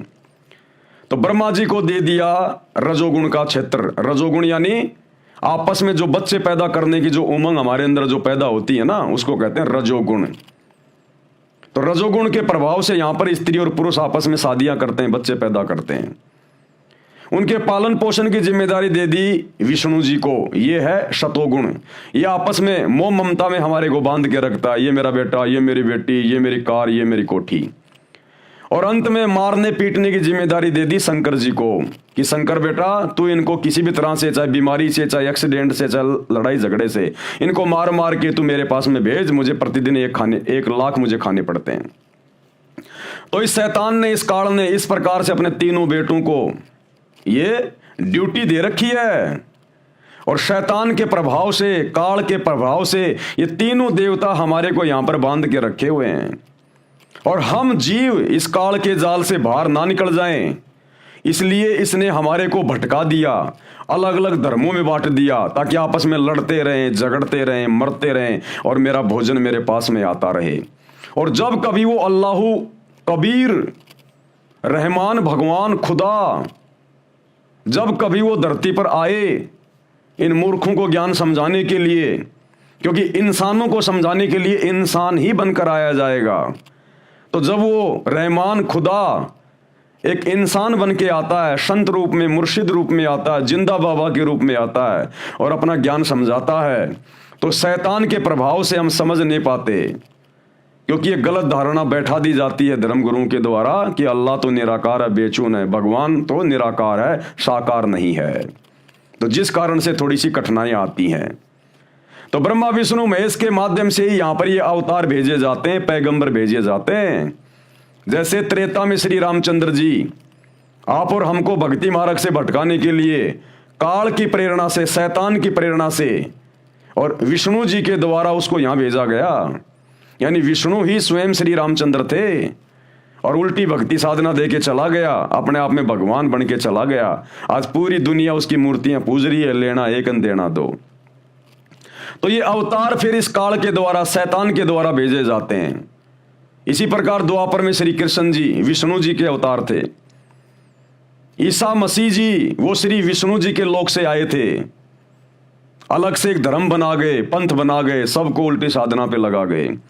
बाबा आदम उसी शैतान की प्रेरणा से, काल की प्रेरणा से ब्रह्मा जी के लोक से भेजे गए थे। वो ब्रह्मा जी के अवतार थे। हजरत मोहम्मद ये श्री शंकर जी के लोक से आए थे, शंकर जी के गण थे, ये शंकर जी के अवतार थे। तो सारा सिस्टम ये इस प्रकार से चल रहा है, ब्रह्मा विष्णु महेश के माध्यम से या नीचे का। तो वो कबीर भगवान हमें यही सारी बातें समझाने आता है कि बच्चों तुम काल के लोक में रह रहे हो, शैतान के लोक में रह रहे हो। ये अपने स्वार्थ के लिए तुम्हारे को धर्मों में, जातियों में, संप्रदायों में, देश में आपस में ये टुकड़े बना दिए इसने। एक देश की सीमा, दूसरे देश की सीमा, लड़ो झगड़ो, लगाओ फोर्स पुलिस, करो युद्ध, गृह युद्ध, महायुद्ध, और आते रहो मेरे मुंह में। और तुम्हें आपस में बांध के रखता है, ये लड़ा झगड़ा के रखता है। तुम्हें इतना बिजी कर दिया ताकि तुम मेरी बातों को ना सुन सको, और जब मैं कभी धरती पर आऊं तो तुम मेरे से वाद विवाद करो कि भगवान तो निराकार है, तू काहे का भगवान है, तू काहे का परमात्मा है। इसलिए वो कबीर भगवान यहां पर हम इंसानों को समझाने के लिए इंसान की तरह बन के आता है, क्योंकि वो हमारा बाप है, हमारा पिता है, उसको दर्द है, उसको तकलीफ है, शैतान को तकलीफ नहीं है। तो वर्तमान में वो हमारा बाप, सभी धर्मों का बाप, वो अल्लाह, वो पिता, वो खुदा सतगुरु रामपाल जी के रूप में धरती पर प्रकट है। भाई और बहनों, थोड़ा ठंडे दिमाग से विचार करो, नहीं तो एक बार ये शरीर छूट गया ना, फिर ये 84 लाख योनियों में डाल देगा, गधा कुत्ता बना देगा। फिर गधे कुत्ते को नहीं पता कौन अल्लाह है, कौन राम है, क्या भक्ति है, क्या भगवान है, कष्ट भोगो फिर। तो सत्संग सुनो, और ये धर्म और जातियों की जंजीरों से जिसमें आप और हमारे को शैतान ने, काल ने जकड़ रखा है, इनको तोड़ो, इससे बाहर निकलो। सतगुरु रामपाल जी ये नहीं कहते कि तुम मेरे से नाम लेके तुम लोग अपना मुसलमान धर्म छोड़ दो, हिंदू धर्म छोड़ दो, नहीं। वो कहते तुम अपने धर्म में रहो, अपने घर में रहो, अपना काम धंधा करो, अपने बच्चों के साथ रहो, लेकिन भक्ति वो करो जो मैं तुम्हें दे रहा हूं, ताकि मरने के बाद में तुम्हारी सदगति हो, गधे कुत्ते बनने से तुम बच जाओ। और ये बुराइयां छोड़ दो जो बुराइयां शैतान ने लगा रखी हैं। ये जीव हत्या करना, मांस खाना, शराब पीना, चोरी करना, झूठ बोलना, व्यभिचार करना, ये बुराइयां हैं, ये काल का भोजन है। हमारे सूक्ष्म शरीर का यही तो वासना खाता है वो, जो पूरे जीवन में हम उल्टे सीधे कुकर्म करते हैं, खट्टा मीठा आहार करते हैं, मांस खाते हैं, शराब पीते हैं, नशा करते हैं। इस शरीर के अंदर एक सूक्ष्म शरीर है, उसमें ये वासना जमा हो जाती है, उसको मन खाता है। तो शरीर छूटने के बाद में ये ऊपर का जो शरीर है, स्थूल शरीर, हाड़ मांस का, इसको तो यहीं पे जला दिया जाएगा, दफना दिया जाएगा। अंदर इसके सूक्ष्म शरीर है जिसको आत्मा कहते हैं, ये जाएगी ऊपर तपस्या पर, इसको भून के खाएगा वो। आत्मा मरती नहीं है फिर, लेकिन कष्ट बहुत होता है। तो फिर ये वासना निकाल निकाल के खाएगा, फिर धर्मराज के दरबार में भेजेगा, वहां पर फिर देखेगा तेरी भक्ति कितनी है, तेरे को स्वर्ग में, जन्नत में तेरे को कितने दिन रखा जाए, नरक में तेरे को कितने दिन डाला जाए, गधे कुत्ते तेरे को कितनी बार बनाया जाए। फिर यही चक्कर पूरा चलता रहता है शैतान की भक्ति में, काल की भक्ति में। तो इस महाचक्कर से, कुचक्कर से निकालने के लिए वो अल्लाह कबीर, इबादत कबीरा, जिसका हर धर्म के हर धर्म ग्रंथों में जिक्र है, आज उसी पे तो वीडियो बन रहा है, वो आता है यहाँ पर संत रूप में और हमें आकर ज्ञान देता है, हम तक ये संदेश पहुंचाता है। अन्यथा सतगुरु रामपाल जी को क्या पड़ी मेरे भाई, ये इतनी मोटी मोटी पुस्तकें मुसलमान धर्म के लोगों को समझाने के लिए, हिंदू धर्म के लोगों को समझाने के लिए 30 साल से सत्संग कर रहे हैं दिन रात एक करके, क्योंकि वो हमारा पिता है सभी धर्मों का। तो भाई और बहनों, विचार करो, थोड़ा सत्संग सुनना शुरू करो, ठंडे दिमाग से सोचो। तो परमात्मा हकीकत बता रहे हैं कि आदम जी कौन थे, मोहम्मद जी कौन थे। बाबा आदम श्री ब्रह्मा जी देवता के लोक से आए थे, क्योंकि मानव जन्म में की गई साधना के अनुसार, प्राणी भक्ति अनुसार ऊपर तीनों देवताओं श्री ब्रह्मा जी, श्री विष्णु जी तथा श्री शिव जी के लोकों में बारी बारी जाता है। अपने पुण्य क्षीण होने पर, यानी खत्म होने पर, दोबारा से पृथ्वी पर संस्कारवश जन्म लेता है। कभी वो हिंदू बनता है, कभी मुसलमान बनता है। जरूरी नहीं है मुसलमान है तो मुसलमान ही बनेगा, स्त्री है तो स्त्री बनेगी, नहीं, वो पुरुष भी बन जाएगा, वो हिजड़ा भी बन जाएगा, कभी स्त्री बनेगा, कभी आदमी बनेगा, कभी मुसलमान धर्म में जन्म लेगा, कभी हिंदू धर्म में जन्म लेगा। आज कोई मुसलमान धर्म में जन्म लेकर कट्टर मुस्लिम बना हुआ है, मरने के बाद 84 लाख योनियां भोगने के बाद फिर हो सकता अपने संस्कारवश वो हिंदू धर्म में जन्म ले लेगा। अब पहले तो मुसलमान धर्म में था, मुस्लिम था, कट्टर था, अब हिंदू धर्म में जन्म लेके जय श्री राम का झंडा उठा के घूम रहा है। तो ये काल हमारे को इस प्रकार से भ्रमित रखता है। अपने पुण्य यानी भक्ति नष्ट होने पर दोबारा से पृथ्वी पर संस्कारवश जन्म लेता है। संत गरीबदास जी गांव छुडानी जिला झज्जर हरियाणा प्रांत वाले को स्वयं ही वही परमात्मा मिले थे, वही कबीर देव, वही कबीर भगवान मिले थे जो ऋषभ देव जी को मिले थे। संत गरीबदास जी ने परमेश्वर के साथ ऊपर जाकर यानी गरीबदास जी की आत्मा को निकालकर कबीर परमात्मा 350 साल पहले अपने सतलोक में लेकर गए थे। उन्हें सतलोक दिखाने के लिए गए थे ताकि वो आत्मा फिर नीचे आकर जो उसने परमात्मा के साथ जाकर ऊपर देखा, उसका लोक देखा, वो सतलोक, वो सचखंड, सातवां आसमान, वो कितना सुंदर है। वहां पर कभी मृत्यु नहीं होती। ऐसा ही हमारा परिवार है, आज भी है। हमारे पर्सनल विमान खड़े हैं वहां पर, हमारे महल हैं बड़े बड़े, हमारा नूरी शरीर है, कोई काम धंधा नहीं करना पड़ता। तो गरीबदास जी की आत्मा को उनके शरीर से निकालकर कबीर भगवान आप और हमें विश्वास दिलाने के लिए, उनको अपना गवाह बनाने के लिए कि मैं जो धरती पर आकर बता रहा हूं वही सत्य है, तो गरीबदास जी को सब कुछ दिखाया, सारे ब्रह्मांड दिखाए। श्री ब्रह्मा जी का लोक दिखाया, श्री विष्णु जी का लोक दिखाया, शंकर जी का लोक दिखाया, दुर्गा जी का लोक दिखाया, शैतान का लोक दिखाया जहां पर ये बैठा हुआ जीवों को भून भून के खाता है। और फिर सतलोक लेकर गए, पूरा सतलोक दिखाया और उसके बाद उनकी आत्मा को वापस छोड़ा। फिर आदरणीय गरीबदास जी ने 300 साल पहले विश्व की सभी भाषाओं से सम्मिलित सदग्रंथ साहिब की रचना की, जिसको अमर ग्रंथ कहते हैं, जो दुनिया का सबसे बड़ा ग्रंथ है, जिसमें 24,000 वाणियां हैं। गरीबदास जी अनपढ़ थे, वो कभी स्कूल नहीं गए, उनको अक्षर ज्ञान नहीं था, फिर भी उन्होंने पूरे विश्व की भाषाओं के शब्दों का अपने सदग्रंथ में समावेश किया है। अरबी, उर्दू, फारसी, चाइनीज, हर भाषा का, क्योंकि वो परमात्मा से परिचित हो गए थे, उनकी दिव्य दृष्टि खुल गई थी और उन्होंने खुली आंखों से सब कुछ लिखवाया उस ग्रंथ में, जिसको सूक्ष्म वेद कहते हैं। संत गरीबदास जी ने परमेश्वर के साथ ऊपर जाकर अपनी आंखों से सर्व व्यवस्था को देखा था। फिर बताया है कि आदम जी ब्रह्मा जी के लोक से आए थे, आदम जी ब्रह्मा जी के लोक से आए थे, ब्रह्मा के अवतार थे। मोहम्मद जी तमगुण शिव जी के अवतार थे।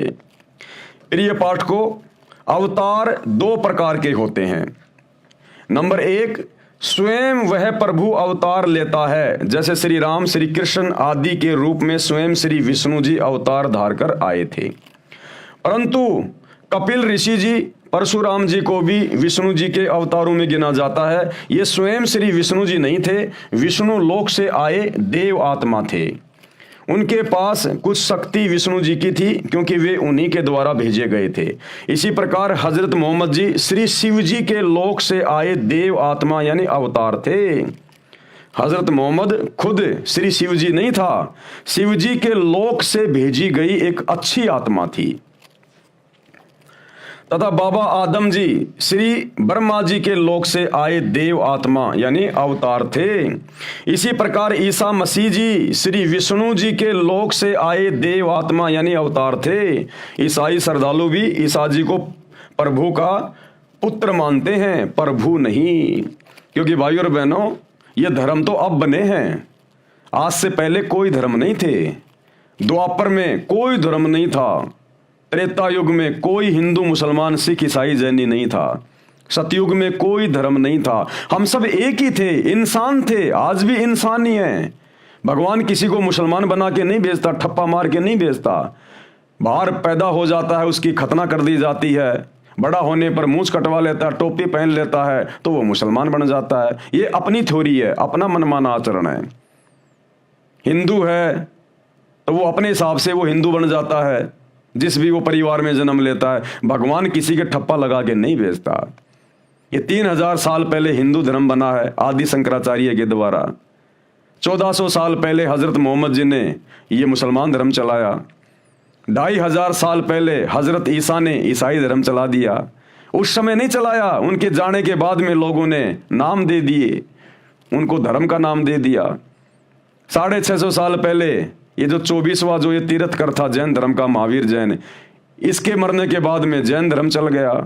श्री नानक जी के शरीर छोड़ने के बाद में लोगों ने सिख धर्म जो है वो चला दिया। तो ये तो अभी 2500-3000 साल के अंदर अंदर सारे धर्म चले हैं। इससे पहले कहाँ थे ये धर्म? तो हम सब इंसान हैं, हमारा एक ही धर्म है, मानव धर्म। हम सब इंसान हैं, मानव हैं।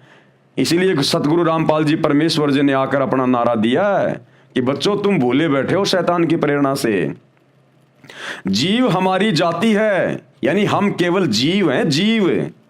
दो कोटि के प्राणी हैं सभी, चाहे कोई राष्ट्रपति है, चाहे प्रधानमंत्री है, चाहे किसी भी देश का है, चाहे किसी भी धर्म का है, केवल दो कोटि का जीव है, सबका मिट्टी का शरीर है।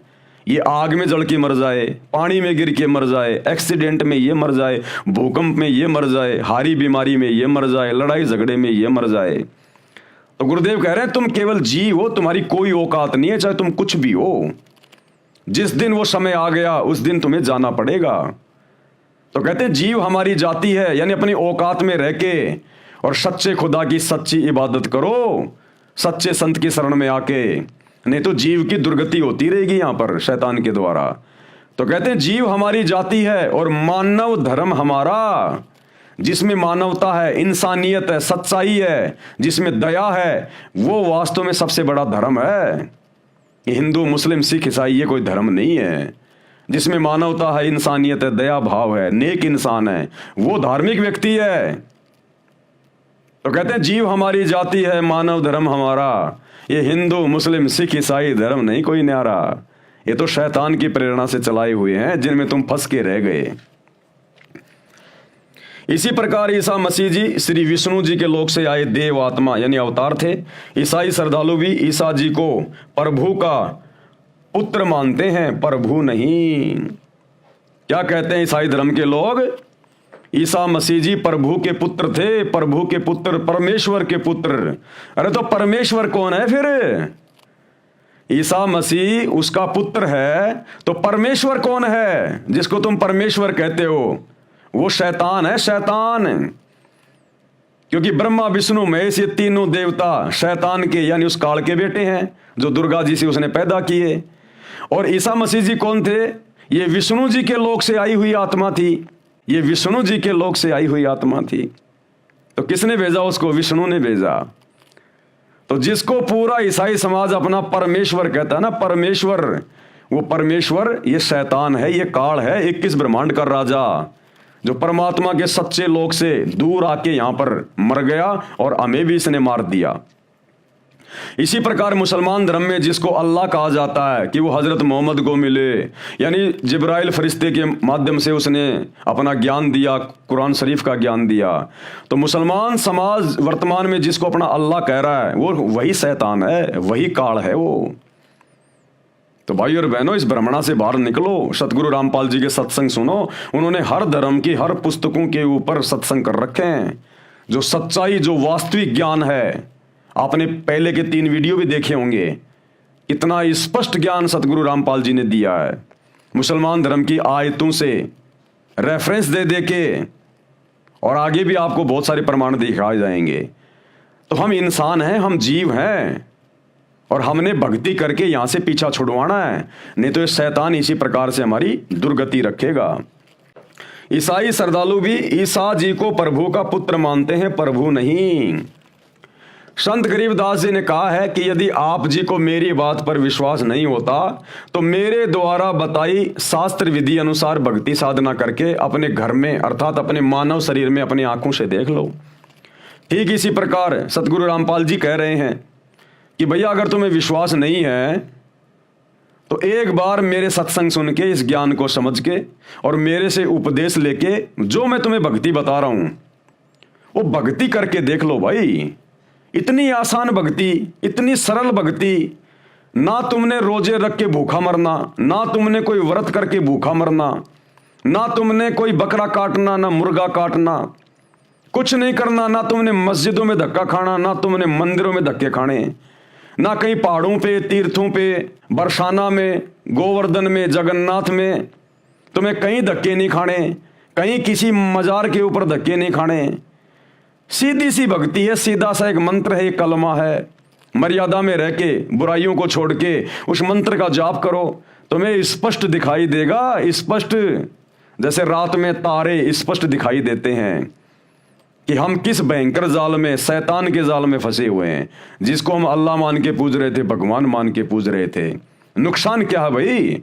आपसे इस भक्ति के बदले कोई पैसा नहीं लिया जा रहा, कोई धन नहीं लिया जा रहा, आपकी जमीनें नाम नहीं करवाई जा रही, केवल आपकी बुराइयां छुड़वाई जा रही हैं। बुराई छोड़ोगे तो पाप कर्म करने से बचोगे, नहीं तो शैतान दुर्गति करेगा, दुर्गति। तो एक बार सतगुरु रामपाल जी की शरण में आके उनकी भक्ति करके देख लो भाई। भावार्थ है, सभी धर्मों के मानव स्त्री पुरुष के शरीर की रचना एक जैसी है, चाहे मुसलमान हो, चाहे हिंदू हो, सिख हो, ईसाई हो, चाहे कोई अमेरिका का हो, चाहे पाकिस्तान का हो, सबका शरीर स्त्री पुरुष का एक जैसा है। अरे यदि परमात्मा सबको अलग अलग बनाता, अलग अलग धर्मों वाला बनाता, तो सबके शरीर की रचना भी अलग अलग होनी चाहिए थी। मुसलमान की अलग से कोई पहचान होनी चाहिए थी। मुसलमान का नाक पीछे होना चाहिए था, जैनी का साइड में होना चाहिए था, हिंदू का सामने हो जाता, सिखों का इधर लेफ्ट में हो जाता। कोई तो अलग पहचान होती। अगर भगवान ने अगर इंसान को बनाते समय यदि उसको अलग अलग धर्मों में बांटना था तो, लेकिन भगवान ने कोई किसी प्रकार की असमानता नहीं करी। सबको इंसान बना के भेजा, मनुष्य बना के भेजा, नंगा भेजा, किसी के साथ कोई भेदभाव नहीं किया। तो गरीबदास जी कह रहे हैं कि जितने भी स्त्री या पुरुष हैं पूरे विश्व के, उन सबके शरीर की रचना एक जैसी है। सबके शरीर के अंदर परमात्मा ने एक जैसा मटेरियल, सब कुछ एक जैसा बनाया है। किसी के 4 गुर्दे नहीं लगाए भगवान ने, दिल किसी के 3 नहीं लगाए, सबको समान रूप से बनाया है। तो कहने का मतलब है इन सब बातों से हमने विचार करना चाहिए। और आगे क्या कह रहे हैं, सभी धर्मों के मानव स्त्री और पुरुष के शरीर की रचना एक जैसी है। तत्व ज्ञान न होने के कारण हम धर्मों में बट गए। संत गरीबदास जी ने बताया है कि मानव शरीर में रीढ़ की हड्डी अर्थात बैकबोन यानी स्पाइन के अंदर की ओर निचले सिरे से लेकर कंठ तक, यानी यहां से लेकर कंठ तक 5 ये कमल चक्कर हैं। ये 5 ये कमल चक्कर हैं रीढ़ की हड्डी के अंदर, अंदर की साइड में, हर स्त्री और ये पुरुष के अंदर। कृपया देखें ये चित्र है यहां पर। अब इसका वर्णन किया गया है आगे। मूल चक्कर, ये चक्कर रीढ़ की हड्डी के अंत से 1 इंच ऊपर गुदा के पास है। इसका देवता श्री गणेश है, यानी हिंदू मुस्लिम सिख ईसाई सबके अंदर श्री गणेश जी का वास है मूल चक्कर में। इस कमल की 4 पंखुड़ियां हैं। कितनी पंखुड़ियां हैं? 4 पंखुड़ियां। ये है मूल कमल, ये गणेश का वासा है यहाँ पर, ये सबके अंदर है। सेम इसी प्रकार से इस पर गणेश जी का आधिपत्य है। नंबर 2 संवाद चक्कर, यह मूल चक्कर से 2 इंच ऊपर रीढ़ की हड्डी के अंदर की ओर चिपका है। इसके देवता श्री ब्रह्मा जी तथा उनकी पत्नी सावित्री जी है। इस कमल की 6 पंखुड़ियां हैं। कौन सा कमल? ये वाला संवाद चक्कर कमल, जहां पर श्री ब्रह्मा जी और उसकी पत्नी सावित्री का वास है। हर एक स्त्री और पुरुष के रीढ़ की हड्डी के अंदर की साइड में सूक्ष्म रूप में है। कहीं आप लोग जो है काट काट के देखने लग जाओ, ऐसे नहीं दिखाई देंगे, सूक्ष्म है ये। जैसे मोबाइल का जो रेडिएशन होता है वो सूक्ष्म होता है, वो तरंगे जो टावर से आ रही है मोबाइल में वो दिखाई नहीं देती, सूक्ष्म होती है। इसी प्रकार हमारे रीढ़ की हड्डी में इन 5 इन प्रधान देवी देवताओं के स्थान हैं जो इस बॉडी को, इस शरीर को जो हैंडल करते हैं। उसके बाद में तीसरा है नाभि कमल चक्कर। यह नाभि के सामने उसी रीढ़ की हड्डी के साथ चिपका है। इसके देवता श्री विष्णु जी तथा उनकी पत्नी लक्ष्मी जी हैं। इस कमल की 8 पंखुड़ियां हैं। यह है नाभि कमल। यहाँ पर हमारी जो नाभि है, जो ये सुंडी है, यहाँ पर अंदर की साइड में रीढ़ की हड्डी के साथ में चिपका हुआ यह कमल, जहां पर श्री विष्णु जी और उसकी पत्नी लक्ष्मी जी का निवास है। नंबर 4 हृदय कमल। ये कमल सीने में बने दोनों स्तनों के मध्य में रीढ़ की हड्डी के साथ चिपका है। इसके देवता श्री शिव जी तथा उनकी पत्नी पार्वती जी हैं। इस कमल की 12 पंखुड़ियां हैं। ये है हृदय कमल, जहां पर श्री शंकर जी और पार्वती जी निवास करती हैं हर एक स्त्री और पुरुष के शरीर में, चाहे हिंदू हो चाहे मुसलमान हो। कंठ कमल 5वां कमल है कंठ कमल।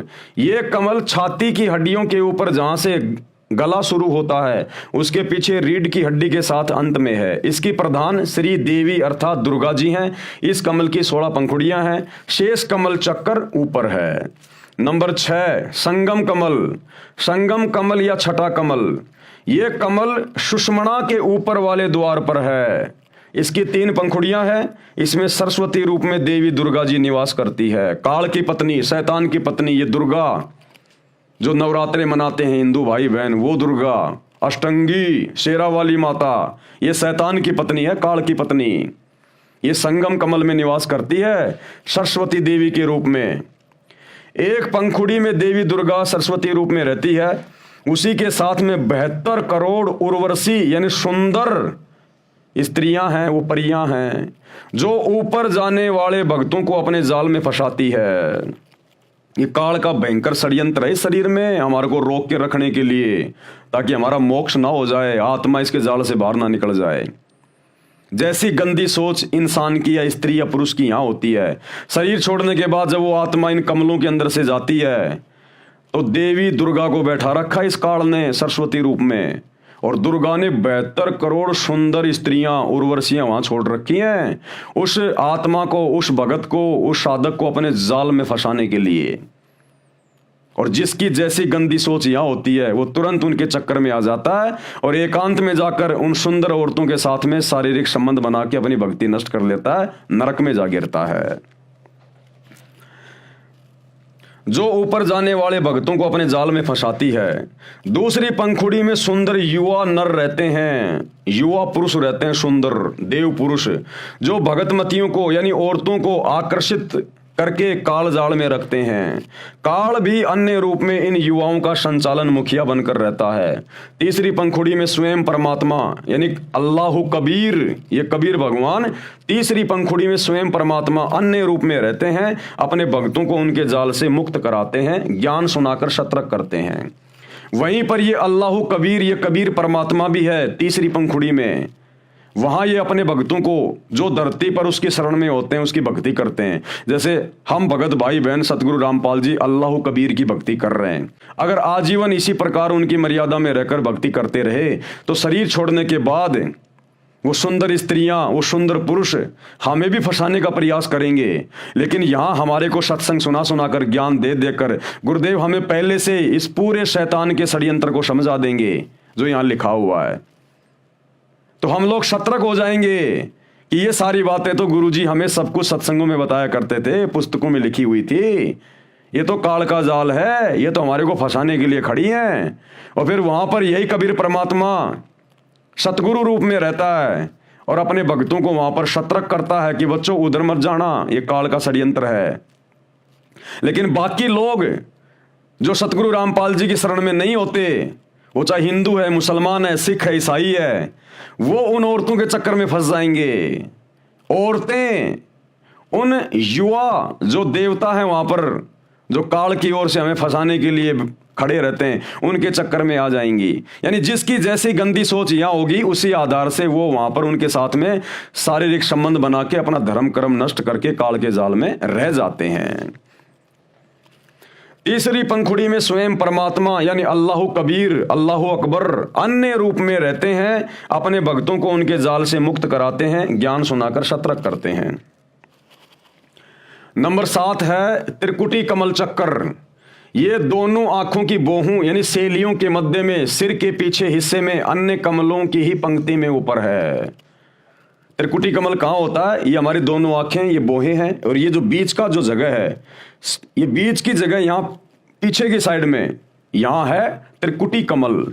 यहाँ पर भी काल रहता है, शैतान रहता है, और दूसरी पंखुड़ी में सतगुरु रहता है। यानी शैतान और सतगुरु दोनों वहां पर अपने अपने हिस्से में रहते हैं, अपने अपने रूप बना के। इसका देवता सतगुरु रूप में परमेश्वर ही है। इस कमल की 2 पंखुड़ी हैं, एक सफेद रंग की, दूसरी काले रंग की पंखुड़ी। सफेद पंखुड़ी में सतगुरु रूप में सत्य पुरुष का निवास है, यानी अल्लाह कबीर का निवास है, और काली पंखुड़ी में नकली सतगुरु रूप में काल निरंजन यानी शैतान का वास है। नंबर 8 सहस्त्र कमल चक्र दल। ये कमल सिर के मध्य भाग से 2 उंगल नीचे अन्य कमलों की ही पंक्ति में है। यानी आप और हमारा जो सिर है, चाहे हिंदू हो चाहे मुसलमान हो, जहां पर ये चोटी रखने की जगह होती है ना, इससे 2 उंगल नीचे है ये सहस्त्र कमल चक्र, जो कि काल का है। हिंदू धर्म के व्यक्ति सिर पर बालों की चोटी रखते हैं, कुछ अब भी रखते हैं। इसके नीचे वह सहस्त्र कमल दल है। इसका देवता ब्रह्म है। ब्रह्म यानी ये काल, शैतान, इसको ब्रह्म भी कहते हैं। इसे क्षर पुरुष भी कहते हैं। क्षर मानी नासवान, जो जन्मता है और मरता है। जिसने गीता व वेदों का ज्ञान गुप्त रहकर कहा है। इस कमल की 1000 पंखुड़ियां हैं। इनको काल ब्रह्म ने प्रकाश से भर रखा है, यानी रोशनी से भर रखा है। ये खुद वहां पर अपने ओरिजिनल रूप में किसी को दर्शन नहीं देता, स्वयं इसी कमल चक्कर में दूर रहता है। वह स्वयं दिखाई नहीं देता, केवल पंखुड़ियां चमकती दिखाई देती है।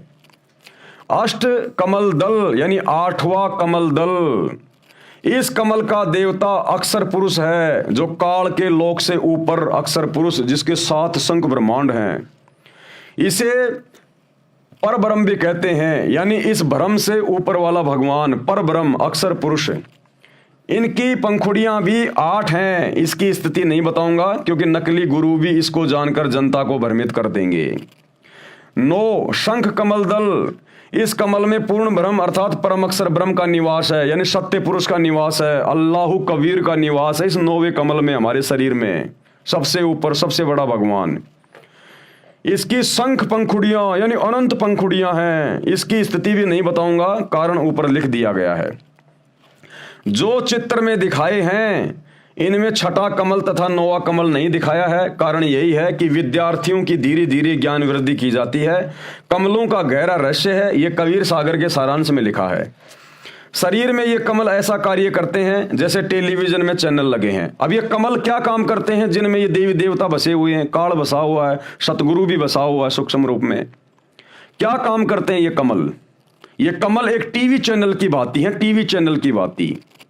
जिस प्रकार अमेरिका में मैच चल रहा है और इंडिया में हम लोग टीवी में लाइव देख रहे हैं, मैच कहां चल रहा है और टीवी चैनल में हम अपने घर पर लाखों किलोमीटर दूर बैठ के लाइव देख रहे हैं। तो इसी प्रकार हमारे शरीर में इन देवी देवताओं के कमल हैं। इन देवी देवताओं के लोक ऊपर हैं, यहां से हजारों लाखों किलोमीटर दूर हैं। लेकिन उनके लोकों में क्या हो रहा है, क्या क्या घटनाएं घटित हो रही हैं। कोई डांस कर रहा है, कोई खा रहा पी रहा है, ऐश कर रहा है, देवी देवता, ये इन सबको हमारे शरीर में बने हुए इन कमलों में देखा जा सकता है, अगर किसी का कमल ऑन हो गया हो तो। और ये कमल ऑन होने के मंत्र केवल धरती पर पूरे विश्व में वर्तमान में सच्चे मुर्शिद सतगुरु रामपाल जी के पास हैं। तो गरीबदास जी कह रहे हैं, भैया अगर आप लोगों को मेरी बातों पे यकीन नहीं है तो जब वो अल्लाह कबीर सच्चा मुर्शिद सतगुरु जब धरती पर आता, अपना ज्ञान देता है, उससे उपदेश लेकर उसकी भक्ति करो, उन मंत्रों का जाप करो, तुम्हारे कमल खुल जाएंगे। और अपने घर में देख लो, अपने घर में यानी अपने शरीर में उन कमलों को ऑन करके देख लो कि हजरत मोहम्मद जी कौन से लोक से आए थे, वो किसके गण थे, और आदम जी किसके लोक से आए थे, वो किसके गण थे। जिस प्रकार YouTube में जाके हम पहले का कोई भी वीडियो देख सकते हैं, इसी प्रकार जिसके ये कमल चक्कर ऑन हो जाएंगे वो सारा सब कुछ देख लेगा इस ब्रह्मांड में क्या हो रहा है। तो गुरुदेव कह रहे हैं, हिंदू मुसलमान सिख ईसाइयों आपस में लड़ो मत, झगड़ो मत कि हमारे पैगंबर बड़े, हमारे अवतार बड़े, हमारा अल्लाह बड़ा, हमारा खुदा बड़ा। तुम्हारा अल्लाह खुदा ये शैतान है, और ब्रह्मा विष्णु महेश के माध्यम से नीचे तुम्हारी ये पैगंबर भेजता है, ये अवतार भेजता है। और ये सारा ये दृश्य तुम्हें स्पष्ट दिखाई देगा जब तुम सतगुरु रामपाल जी से उपदेश लेकर उनके सत भक्ति मंत्रों का जाप करोगे। फिर तुम्हें कोई संशय नहीं होगी कि वही मोहम्मद और वही महादेव, वही आदम, वही ब्रह्मा और दास गरीब कहे भाई सत भक्ति करके देखो अपने घर में, अपने घर में देखो, अपने इन कमलों में देख लो। कमलों का गहरा रहस्य है, ये कबीर सागर के सारांश में लिखा है। शरीर में ये कमल ऐसा कार्य करते हैं जैसे टेलीविजन में चैनल लगे हैं। उन चैनलों में से जिस भी चैनल को चालू करोगे उस पर कार्यक्रम दिखाई देगा। वह कार्यक्रम चल तो रहा है स्टूडियो में यानी कहीं और दिख रहा है टीवी में। इसी प्रकार प्रत्येक कमल का फंक्शन है। इन कमलों को चालू करने के मंत्र हैं जो ये दास संत रामपाल दास जाप करने को देता है। प्रथम बार दीक्षा यानी उपदेश इन्हीं चैनलों को खोलने की दी जाती है। मंत्रों की शक्ति से सर्व कमल ऑन हो जाते हैं। फिर भगत अपने शरीर में लगे चैनल में उस देव के धाम को यानी लोक को देख सकता है, वहां के सभी नजारे देख सकता है। इसलिए संत गरीबदास जी ने कहा है कि आप अपने शरीर के चैनल ऑन करके स्वयं देख लो कि आदम जी आपको ब्रह्मा जी के लोक से आए दिखाई देंगे, क्योंकि वहां पर सारे रिकॉर्ड उपलब्ध हैं। जैसे वर्तमान में यूट्यूब है, इसी प्रकार प्रत्येक देव के लोक में आप जो पूर्व में हुई घटना देखना चाहें आप देख सकते हैं। इसी प्रकार हजरत मोहम्मद जी आपको शिव जी के लोक से आए हुए दिखाई देंगे। इसी प्रकार ईसा जी भी श्री विष्णु जी के लोक से आए दिखाई देंगे। आगे गुरुदेव भगवान क्या लिख रहे हैं? मक्का महादेव का मंदिर है, जहां पर मुसलमान भाई बहन जाते हैं हज करने के लिए। मक्का काबा, ये श्री शंकर जी का मंदिर है। श्री शंकर जी का मंदिर जहां पर आप लोग अल्लाह के दर्शन करने जाते हो, वहां पर शैतान बैठा है। शैतान, ये महादेव का मंदिर है, शंकर जी का। ये परमात्मा बता रहे हैं, परमात्मा लिख रहे हैं, अल्लाहु कबीर। साध वचन पलटे नहीं, चाहे पलट जाए ब्रह्मांड, क्योंकि तीनों देवताओं के माध्यम से, ब्रह्मा विष्णु महेश के माध्यम से ही ये शैतान, ये काल नीचे अपनी सृष्टि चलाता है। ये आज हम वर्तमान में हिंदू मुसलमान बन गए, पहले कोई हिंदू मुसलमान नहीं था। तो जो काबा है जहां पर तुम लोग हज करने जाते हो, वो शंकर जी का मंदिर है, और तुम्हारे हजरत मोहम्मद जी उसी शंकर जी के लोक से आई हुई आत्मा है। भाई और बहनों, ये थोड़े बहुत दिनों की बात है। 2028 युग परिवर्तन का समय है, भयंकर महाविनाश होगा। समझदार आत्माएं तो समय रहते सतगुरु रामपाल जी की शरण में आ जाएंगी, अपने और अपने परिवार का बचाव कर लेंगी। अन्यथा 2028 के बाद दुर्गति करवा के लोगों ने मजबूरन नाक रगड़ के सतगुरु रामपाल जी अल्लाह कबीर की शरण में आना पड़ेगा, और फिर वो जैसा कहेंगे सब कुछ मानना पड़ेगा। हाँ जी, बिल्कुल सही कह रहे हो, बिल्कुल जी, मोहम्मद जी शंकर जी के लोक से आए हैं, जैसे आज आप और हम भगत भाई बहन निसन से मान रहे हैं। तो क्या कह रहे हैं गुरुदेव? मक्का महादेव का मंदिर है। सिख धर्म की पुस्तक भाई बाले वाली जन्म साखी में प्रमाण है। सिख धर्म की एक पुस्तक है भाई बाले वाली जन्म साखी, यानी श्री नानक जी के साथ में उनके दो परम शिष्य रहते थे, भाई बाला और भाई मर्दाना। तो नानक जी के शरीर छोड़ने के बाद में भाई बाला ने जो समय उन्होंने नानक जी के साथ में बिताया, जो जो चमत्कार देखे, वो सब कुछ उन्होंने एक पुस्तक के माध्यम से रिकॉर्ड किया, भाई बाले वाली जन्म साखी। आगे चलकर गुरु अंगद देव जी ने उस पुस्तक का निर्माण किया, भाई बालाजी से सारी बातें सुन के और समझ कर, क्योंकि नानक जी ने शरीर छोड़ने से पहले श्री अंगद देव जी को अपना उत्तराधिकारी घोषित कर दिया था। अपने बेटों को अपना उत्तराधिकारी घोषित नहीं किया श्री नानक जी ने। उनके दो बेटे थे, जयचंद और श्रीचंद, लेकिन दोनों निकम्मे थे, इसलिए श्री नानक जी ने अपने बेटों को उत्तराधिकारी नहीं बनाया, बल्कि श्री अंगद देव जी को बनाया। तो नानक जी के शरीर छोड़ने के बाद में सिखों के गुरु बन गए श्री अंगद देव जी। अब अंगद देव जी को जो जो बातें नानक जी के साथ में रहने वाले भाई बाला और मर्दाना ने बताई, वो सारी बातें अंगद देव जी ने आगे चलकर एक पुस्तक के रूप में जो है वो लिख दी। तो क्या कहा जा रहा है? सिख धर्म की पुस्तक भाई बाले वाली जन्म साखी में प्रमाण है, साखी मदीने की चली। हिंदी वाली के पेज नंबर 262 पर श्री नानक जी ने 4 इमामों के प्रश्न का जवाब देते हुए कहा है, आखे नानक शाह सच सुन हो 4 इमाम, मक्का है महादेव का ब्राह्मण सन सुल्तान। इसका क्या अनुवाद किया है सतगुरु रामपाल जी भगवान ने, इस कबीर परमात्मा ने। भावार्थ, सतगुरु नानक देव जी ने 4 इमामों से चर्चा करते हुए कहा कि जिस मक्का शहर में जो काबा यानी मंदिर, उसको मंदिर कहते हैं, काबा यानी मंदिर, जिसको आप अपना पवित्र स्थान मानते हो, वह महादेव यानी शिव जी का मंदिर है। इसमें सब देवी देवताओं की मूर्तियां यानी बुत थी। उसकी स्थापना करने वाला सुल्तान यानी राजा एक ब्राह्मण था। जो ये काबा है, जो मक्का मदीना वाला जो ये काबा है, इसकी स्थापना एक ब्राह्मण राजा ने करवाई थी। ब्राह्मण राजा ने शंकर भगवान का मंदिर बनवाया था। वो बाद में सब मूर्तियां उठा दी गई थी। नबी इब्राहिम व हजरत इस्माइल ने इसका पुनः निर्माण करवाया। आगे चलकर फिर उस काबा का नबी इब्राहिम और हजरत इस्माइल ने इसका दोबारा से निर्माण करवाया, और फिर मुसलमानों ने मान लिया ये तो हमारे अल्लाह का काबा है। जिस प्रकार भाइयों और बहनों लाल किले का निर्माण द्वापर युग में पांडवों ने करवाया था, पांडवों ने। उसके बाद में मुगल आए, मुगलों ने अपना राज्य स्थापित कर लिया। 800 साल तक भारत पर दिल्ली के लाल किले में रहकर मुगलों ने शासन किया। तो आज ज्यादातर लोग यही जानते हैं कि ये जो दिल्ली का लाल किला है ये मुसलमानों ने बनाया, ये मुगलों ने बनवाया, जबकि ये द्वापर युग में 5 पांडवों ने बनवाया था। इसको हस्तिनापुर कहते थे, हस्तिनापुर। तो ठीक इसी प्रकार जो काबा है, जो मक्का मदीना है, उसका निर्माण एक ब्राह्मण राजा ने करवाया था। वो भगवान शंकर का मंदिर है, काल के बेटे का, शैतान के बेटे का। लेकिन आगे चलकर फिर हजरत इब्राहिम व हजरत इस्माइल ने इसका दोबारा से निर्माण करवाया था, जिस कारण से मुसलमान इसे अपना मान बैठे। अब आप जी को अपने मतलब की ओर लेके चलता हूं।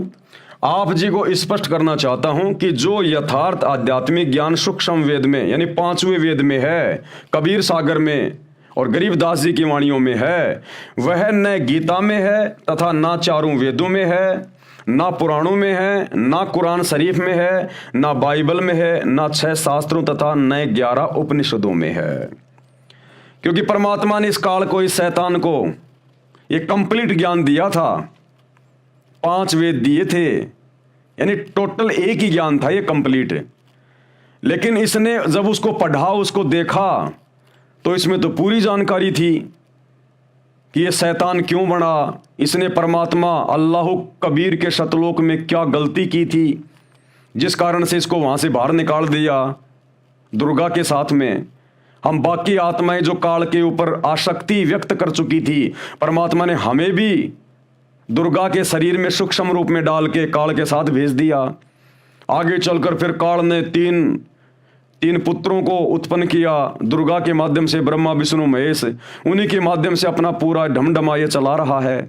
हिंदू मुसलमान बना के जीवों को इसने उलझा रखा है। तो काल ने देखा ये सारी जानकारी अगर जीवों के पास पहुंच गई तो ये तो सारे वापस चले जाएंगे। तो इस काल ने, शैतान ने, जो मुख्य जानकारी थी उस परमात्मा की, सतलोक की, सचखंड की, वो इसने छुपा दी, इसने मिटा दी, डिलीट कर दी। और बाकी का ज्ञान इसने अपने बड़े बेटे श्री ब्रह्मा जी को दे दिया। अब ब्रह्मा जी ने आगे फिर अपने पुत्रों को दे दिया, अपने वंशजों को दे दिया, दक्ष को दे दिया, मनु को दे दिया। इन्होंने आगे चलकर इन वेदों को 4 भागों में बांट दिया, डिवाइड कर दिया, यजुर्वेद, ऋग्वेद, सामवेद और अथर्ववेद। तो सबसे पुराने जो ग्रंथ है इस शैतान के लोक के, वो ये 4 वेद है।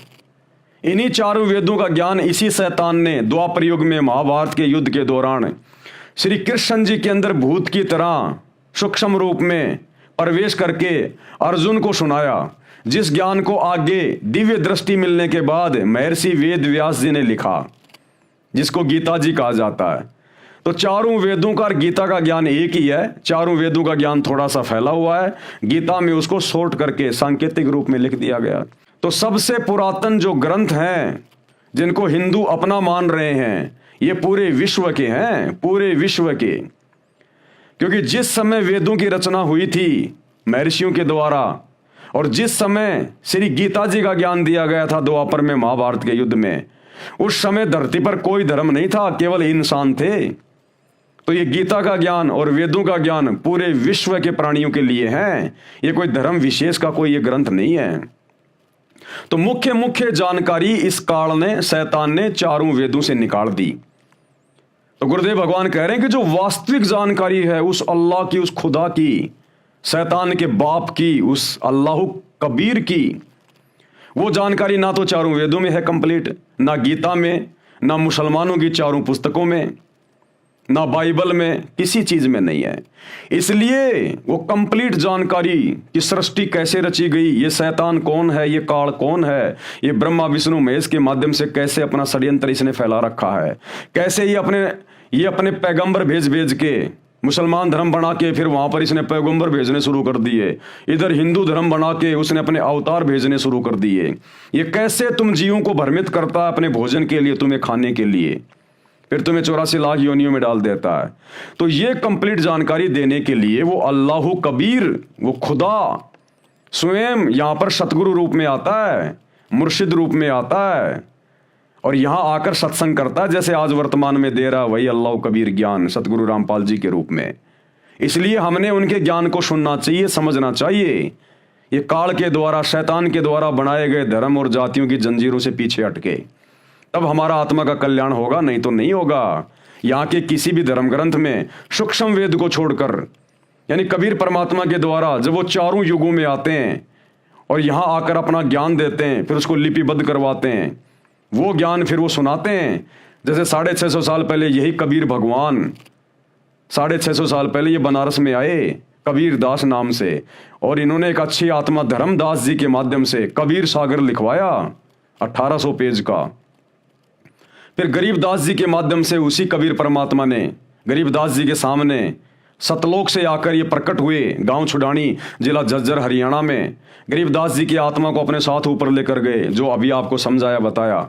फिर गरीबदास जी के माध्यम से जो जो इन्होंने गरीबदास जी को दिखाया, पूरे शैतान के लोगों की व्यवस्था और पूरा ऊपर का वो सतलोक, फिर गरीबदास जी के माध्यम से उनको दिव्य दृष्टि देकर इन्होंने सदग्रंथ साहिब लिखवाया, अमर ग्रंथ लिखवाया, जिसमें 24,000 वाणियां हैं, जिसको आधार बनाकर सतगुरु रामपाल जी हमें ये सतज्ञान समझा रहे हैं।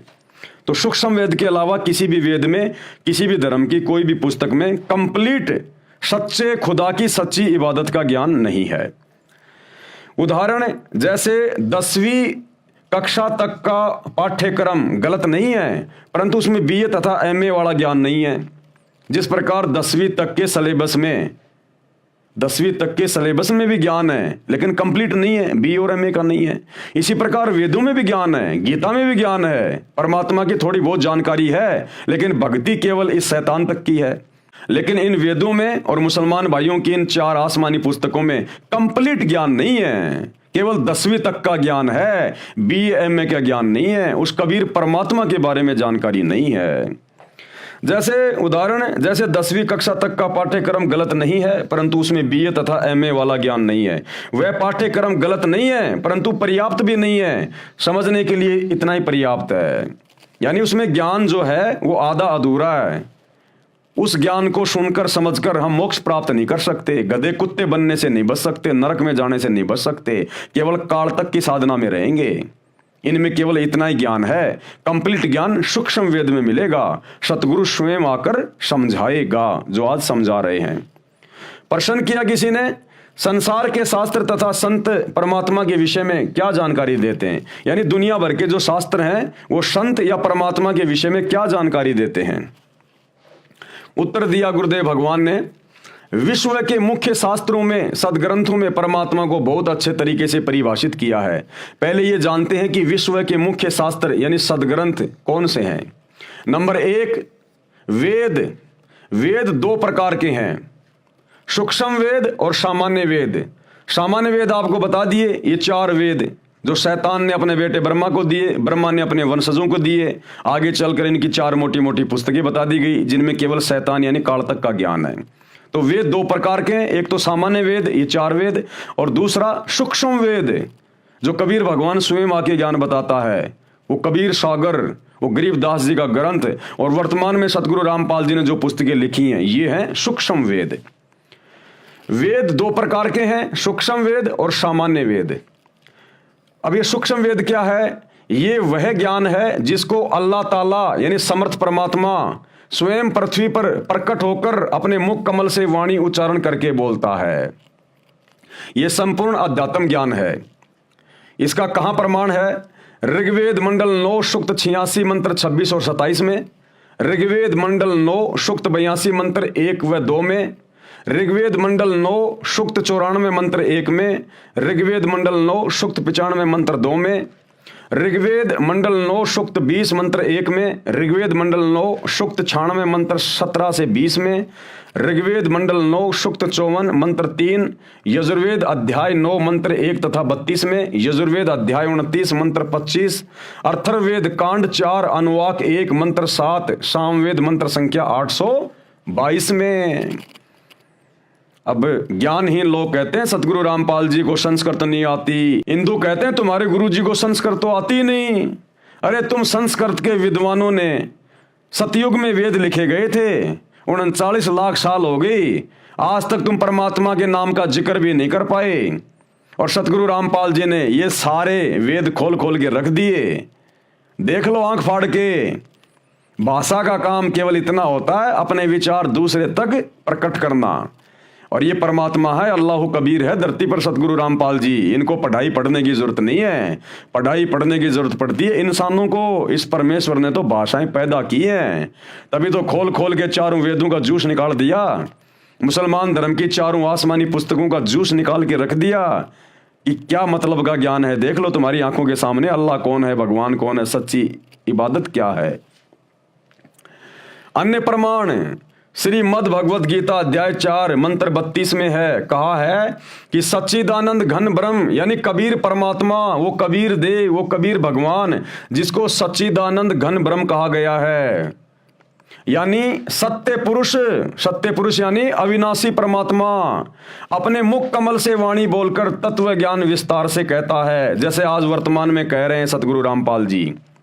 कारण परमात्मा ने सृष्टि के प्रारंभ में संपूर्ण ज्ञान इस ब्रह्म यानी शैतान को, काल को, सूक्ष्म वेद में जिसको ज्योति निरंजन भी कहते हैं, ज्योति निरंजन अर्थात काल पुरुष के अंतःकरण में डाला था, यानी फैक्स किया था।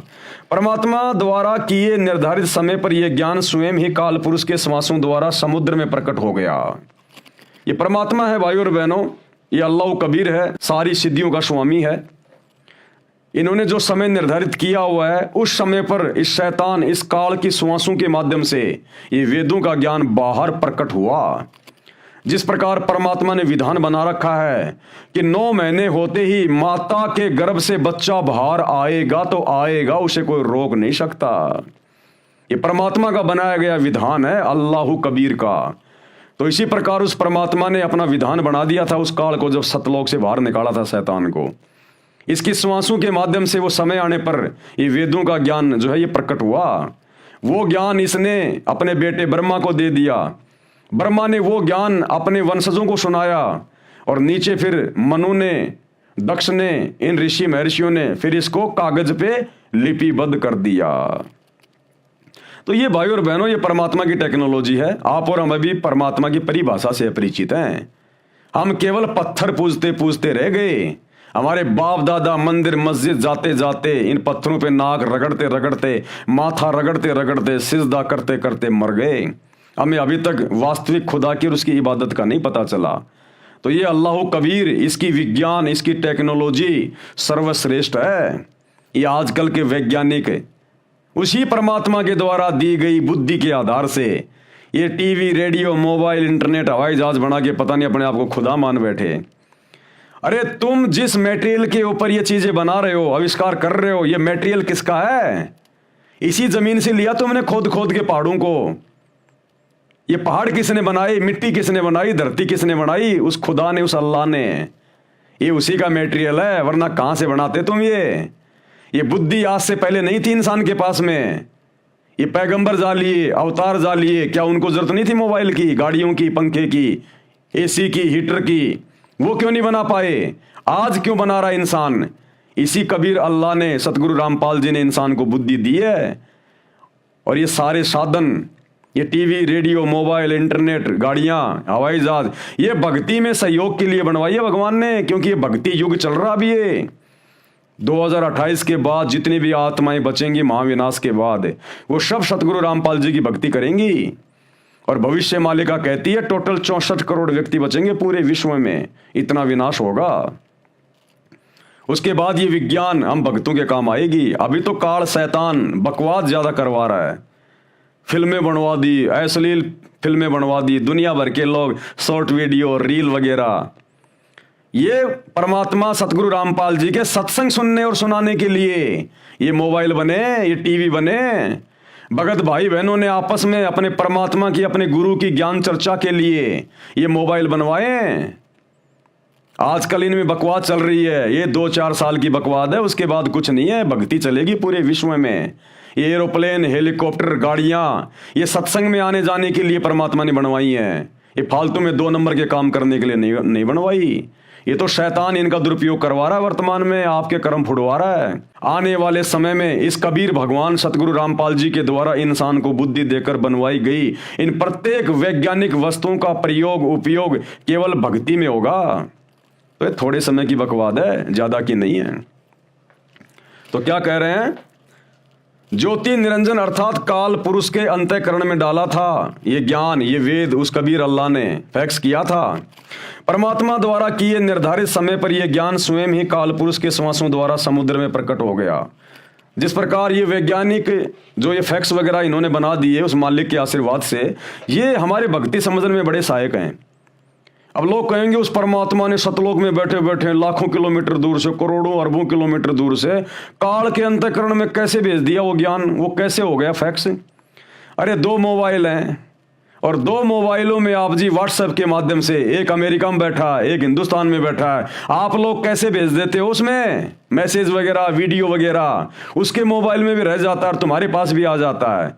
बॉम्बे में बैठा आदमी दिल्ली में फैक्स करता है, वो कागज वहां कैसे निकल जाता है?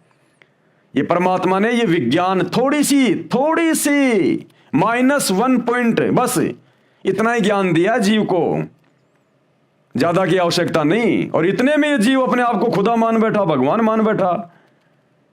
तो परमात्मा के ज्ञान से इंसान को बुद्धि आएगी। ये सब कुछ भगवान का है, हमारा कुछ नहीं है। हम जीव हैं 2 कौड़ी के। कल को पागल हो गया, लैट्रिन गोबर खाता फिरता है। इंसान की इतनी औकात है, इससे ज्यादा नहीं है। तो ये परमात्मा ने बनवाई है सारी चीजें इंसान को बुद्धि देके।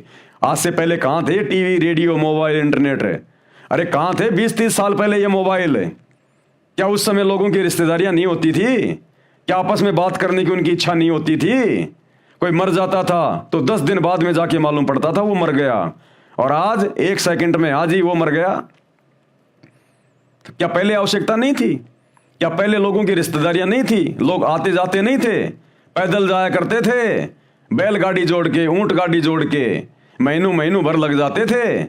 और आज एरोप्लेन में बैठो, 700 किलोमीटर प्रति घंटा की रफ्तार से तुरंत पहुंच जाओ, अपनी खुद की गाड़ी में जाओ, ट्रेन में जाओ। क्या पहले आवश्यकता नहीं थी क्या इंसान को इन चीजों की? ढंग की रोड भी नहीं थी, गर्मियों में एक पंखा भी नहीं बनाया किसी ने। ये परमात्मा ने आज बनवानी थी और आज इसने बनवा दी।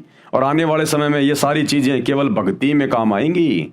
और जो बकवाद करेगा उनके मोबाइल में आग लग जाया करेगी, फूटेंगे, उनके टीवी जल जाया करेंगे।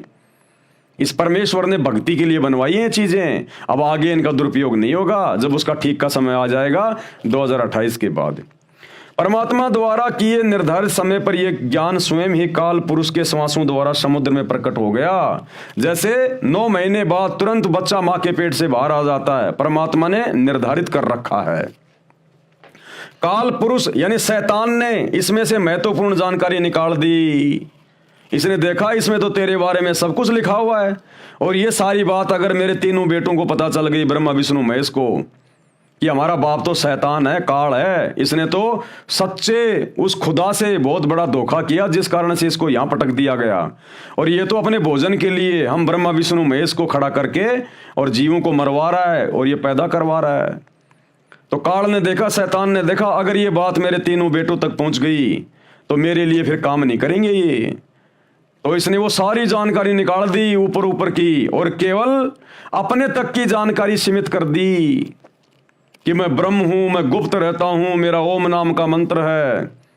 और ब्रह्मा विष्णु महेश के माध्यम से फिर इसने जीवों की उत्पत्ति करी। आगे चलकर यही जीव कोई हिंदू, मुसलमान, सिख, ईसाई बन गया। तो ये है पूरा का पूरा बखेड़ा इस काल का। काल पुरुष ने यानी शैतान ने इसमें से महत्वपूर्ण जानकारी निकाल दी, शेष अधूरा ज्ञान संसार में प्रवेश कर दिया। उसी को 4 भागों में व्यास ऋषि ने विभाजित किया, यानी महर्षि वेद व्यास ने उस ज्ञान को 4 वेदों के रूप में लिख दिया। उसके 4 वेद ऋग्वेद, यजुर्वेद, सामवेद तथा अथर्ववेद बनाए। अब दूसरा है सामान्य वेद। सामान्य वेद ये वही 4 वेद वाला ज्ञान है जो ब्रह्म यानी ज्योति निरंजन अर्थात काल शैतान ने अपने ज्येष्ठ पुत्र यानी अपने बड़े पुत्र ब्रह्मा जी को दिया था। इस शैतान का सबसे पहला पुत्र है ब्रह्मा, उससे छोटा विष्णु, उससे छोटा शंकर। तो अपने बड़े पुत्र ब्रह्मा को इसने ये ज्ञान दिया। ये अधूरा ज्ञान है, यानी 4 वेदों वाला ज्ञान अधूरा है। इसमें से मुख्य जानकारी निकाल ली गई है जो ब्रह्म अर्थात काल ने जानबूझकर निकाली थी। कारण यह था कि काल पुरुष यानी शैतान को भय रहता है कि मानव को पूर्ण परमात्मा यानी अल्लाह कबीर का ज्ञान हो जाए। यदि प्राणियों को पूर्ण परमात्मा का ज्ञान हो गया तो सब इस काल के लोक को त्याग कर पूर्ण परमात्मा के लोक यानी सतलोक में, मुसलमान भाई जिसको सातवां आसमान कहते हैं, वहां पर चले जाएंगे, जहां जाने के पश्चात जन्म मृत्यु समाप्त हो जाते हैं। इसलिए ब्रह्म अर्थात काल पुरुष ने पूर्ण परमात्मा के परम पद की जानकारी नहीं बताई, वो नष्ट कर दी थी। उसकी पूर्ति करने के लिए यानी वही ज्ञान बताने के लिए, सृष्टि का सबसे उत्तम ज्ञान बताने के लिए वो पूर्ण परमात्मा, वो कबीर भगवान, अल्लाह कबीर, वो सच्चा खुदा धरती पर सच्चा मुर्शिद बनकर, संत बनकर, सतगुरु बनकर आता है, वही ज्ञान देने के लिए जो ज्ञान इस काल ने, शैतान ने छुपा दिया होता है। उसकी पूर्ति करने के लिए पूर्ण परमात्मा स्वयं शरीर प्रकट होकर संपूर्ण ज्ञान बताता है, जो आज बता रहे हैं वर्तमान में सतगुरु रामपाल जी। अपनी प्राप्ति के यानी सतलोक जाने के वास्तविक मंत्र भी बताता है, जो काल भगवान ने समाप्त करके शेष ज्ञान प्रदान कर रखा है। वही मंत्र जो आपने कल के वीडियो में कुरान से देखे, सूर अशूरा 42 आयत नंबर 1 और 2 में हाम और मीम का क्या अर्थ होता है, ऐन सीन काफ इनका क्या मतलब होता है, ये है वो मंत्र। गीता अध्याय 17 श्लोक 23 में ओम तत् सत इसका क्या मतलब है, ये है वो मंत्र जिनका वास्तविक ज्ञान देने के लिए, जिन मंत्रों की भक्ति करके सतगुरु से उपदेश लेकर हम जन्म मरण के रोग से सदा के लिए समाप्त हो जाएंगे और अपने खुदा, अपने इबादही कबीरा, सच्चे परमात्मा, सच्चे भगवान, उस कबीर के साथ जो वर्तमान में सतगुरु रामपाल जी के रूप में धरती पे प्रकट है, शरीर छोड़ने के बाद सूक्ष्म रूप में यह परमात्मा हमारी आत्मा को सतलोक लेकर जाएगा। उसको ऋषिजन 4 वेद कहते हैं। ऋषि व्यास जी ने इस वेद को लिखा तथा इसके 4 भाग बनाए। नंबर 1 ऋग्वेद, नंबर 2 यजुर्वेद, नंबर 3 सामवेद, नंबर 4 अथर्ववेद जो वर्तमान में प्रचलित हैं। इन्हीं 4 वेदों का सारांश काल पुरुष ने श्रीमद् भगवद गीता के रूप में श्री कृष्ण जी के शरीर में प्रवेश करके महाभारत के युद्ध से पूर्व बोला था। वह भी बाद में महर्षि व्यास जी ने कागज पर लिखा, जो आज अपने को उपलब्ध है। अब आगे भाइयों और बहनों, सदग्रंथों में बाइबल का नाम भी है। बाइबल ये 3 पुस्तकों का संग्रह है, यानी बाइबल के अंदर, ईसाई भाई बहनों की बाइबल के अंदर भी सृष्टि रचना का यही ज्ञान है, इसी शैतान का ज्ञान है। जो ज्ञान कुरान शरीफ में है, कुरान मजीद में है, तौरेत में है, जबूर में है, इंजिल में है, जो ज्ञान सिखों के गुरु ग्रंथ साहिब में है, जो ज्ञान 4 वेदों में है, गीता में है, यही सारा का सारा ज्ञान जो काल ने आधा अधूरा यहाँ पर फैला रखा है। इस ज्ञान का प्रमाण आपको बाइबल में भी देखने को मिलेगा कि वो अल्लाह कौन है, परमात्मा कौन है, परमेश्वर कौन है, ईसा मसीह का वो परमेश्वर कौन है, वो कहाँ रहता है, उसने सृष्टि को कब बनाया, कैसे बनाया, वो सारा ज्ञान ईसाइयों की बाइबल में भी उपलब्ध है, एज इट इज, ज्यों का त्यों। तो भाई और बहनों, आज के वीडियो में हम केवल इतना ही लेंगे। हम धीरे धीरे आगे बढ़ेंगे क्योंकि ये मसला बहुत ज़्यादा उलझा हुआ है। और जो नए भाई बहन हैं, हिंदू, मुस्लिम, सिख, ईसाई, जो ये मेरे वीडियो देख रहे हैं, उनसे मेरी प्रार्थना है, अगर आप मेरे वीडियो के साथ साथ में सतगुरु रामपाल जी के द्वारा जो सत्संग कर दिए गए हैं, विशेष तौर पर सृष्टि रचना जो उन्होंने कई बार अपने सत्संगों में जो बताई है, जिसके 2-2, 3-3, 4-4 घंटे की वीडियो आपको यूट्यूब पर मिल जाएंगे। यदि आप सर्च करोगे सृष्टि रचना संत रामपाल जी भगवान, आप सृष्टि रचना को पढ़िएगा। ये सृष्टि रचना मास्टर ऑफ की है दुनिया के सभी धर्म ग्रंथों के इन निष्कर्षों को जानने की, पहचानने की। यानी आप किसी भी धर्म ग्रंथ को, चाहे किसी भी धर्म का हो, आप उसको उसी समय समझ सकते हैं जब आप सतगुरु रामपाल जी के द्वारा बताई गई सृष्टि रचना को कई बार सुन के अच्छे से समझेंगे।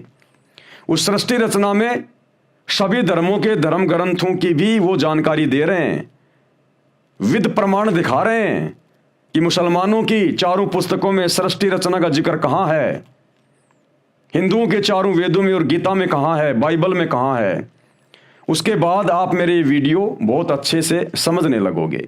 और भाइयों और बहनों, ये मनुष्य जन्म बहुत अनमोल है, परमात्मा ने मेहर बख्शी है। जिस समय आज वे धरती पे प्रकट हैं संत रूप में, उस समय आप और हमारे को ये मनुष्य जन्म प्राप्त होना, ये बड़ा परम सौभाग्य है। आज हम अपना आत्म कल्याण करवा सकते हैं, उद्धार करवा सकते हैं। केवल यही वो समय है थोड़ा सा, जब तक सतगुरु रामपाल जी धरती पे हैं, हम मोक्ष प्राप्त कर सकते हैं। अन्यथा कितनी भक्ति कर लो, कितनी साधना कर लो, हम इसी शैतान के जाल में फंसे रहते हैं। तो आज जितने भी स्त्री और पुरुष पूरे विश्व में, पूरे संसार में हैं, जिनका जन्म है इस समय जब ये अल्लाह कबीर सतगुरु रामपाल जी धरती पे प्रकट है, हमारा परम सौभाग्य है। हम शैतान के षड्यंत्र से बाहर निकल सकते हैं, जन्म मरण का रोग समाप्त करवा सकते हैं, गधे कुत्ते बनने से, नरक में जाने से, दुर्गति करवाने से बच सकते हैं। तो भले आप किसी भी धर्म में आपका जन्म है, आप निष्पक्ष होकर थोड़ा धैर्य के साथ में और सतगुरु रामपाल जी के सत्संग, विशेषकर सृष्टि रचना को सुनने का, समझने का प्रयास करें। भाई और बहनों, जीवन बदल जाएगा, जीने का तरीका बदल जाएगा।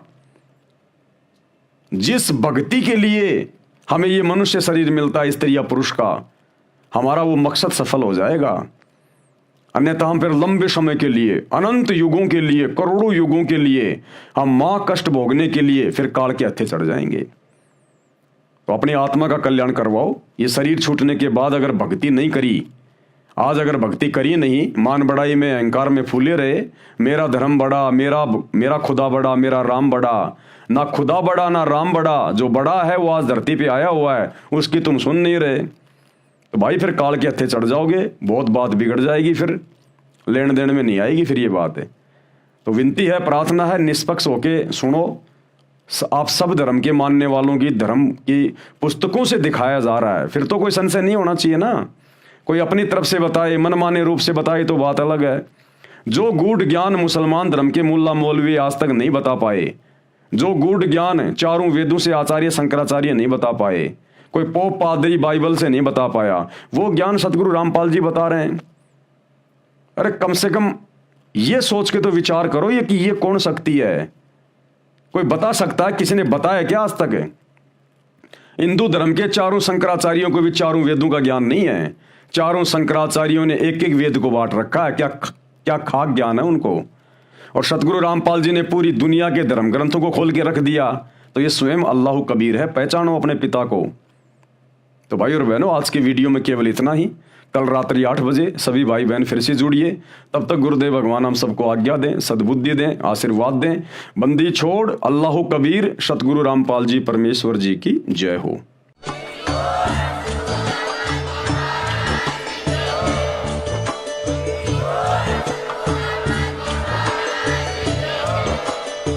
भाई जो गुरु बचन पे डट गए, कट गए फंद 84 के, कट गए फंद 84 के, कट गए फंद 84 के।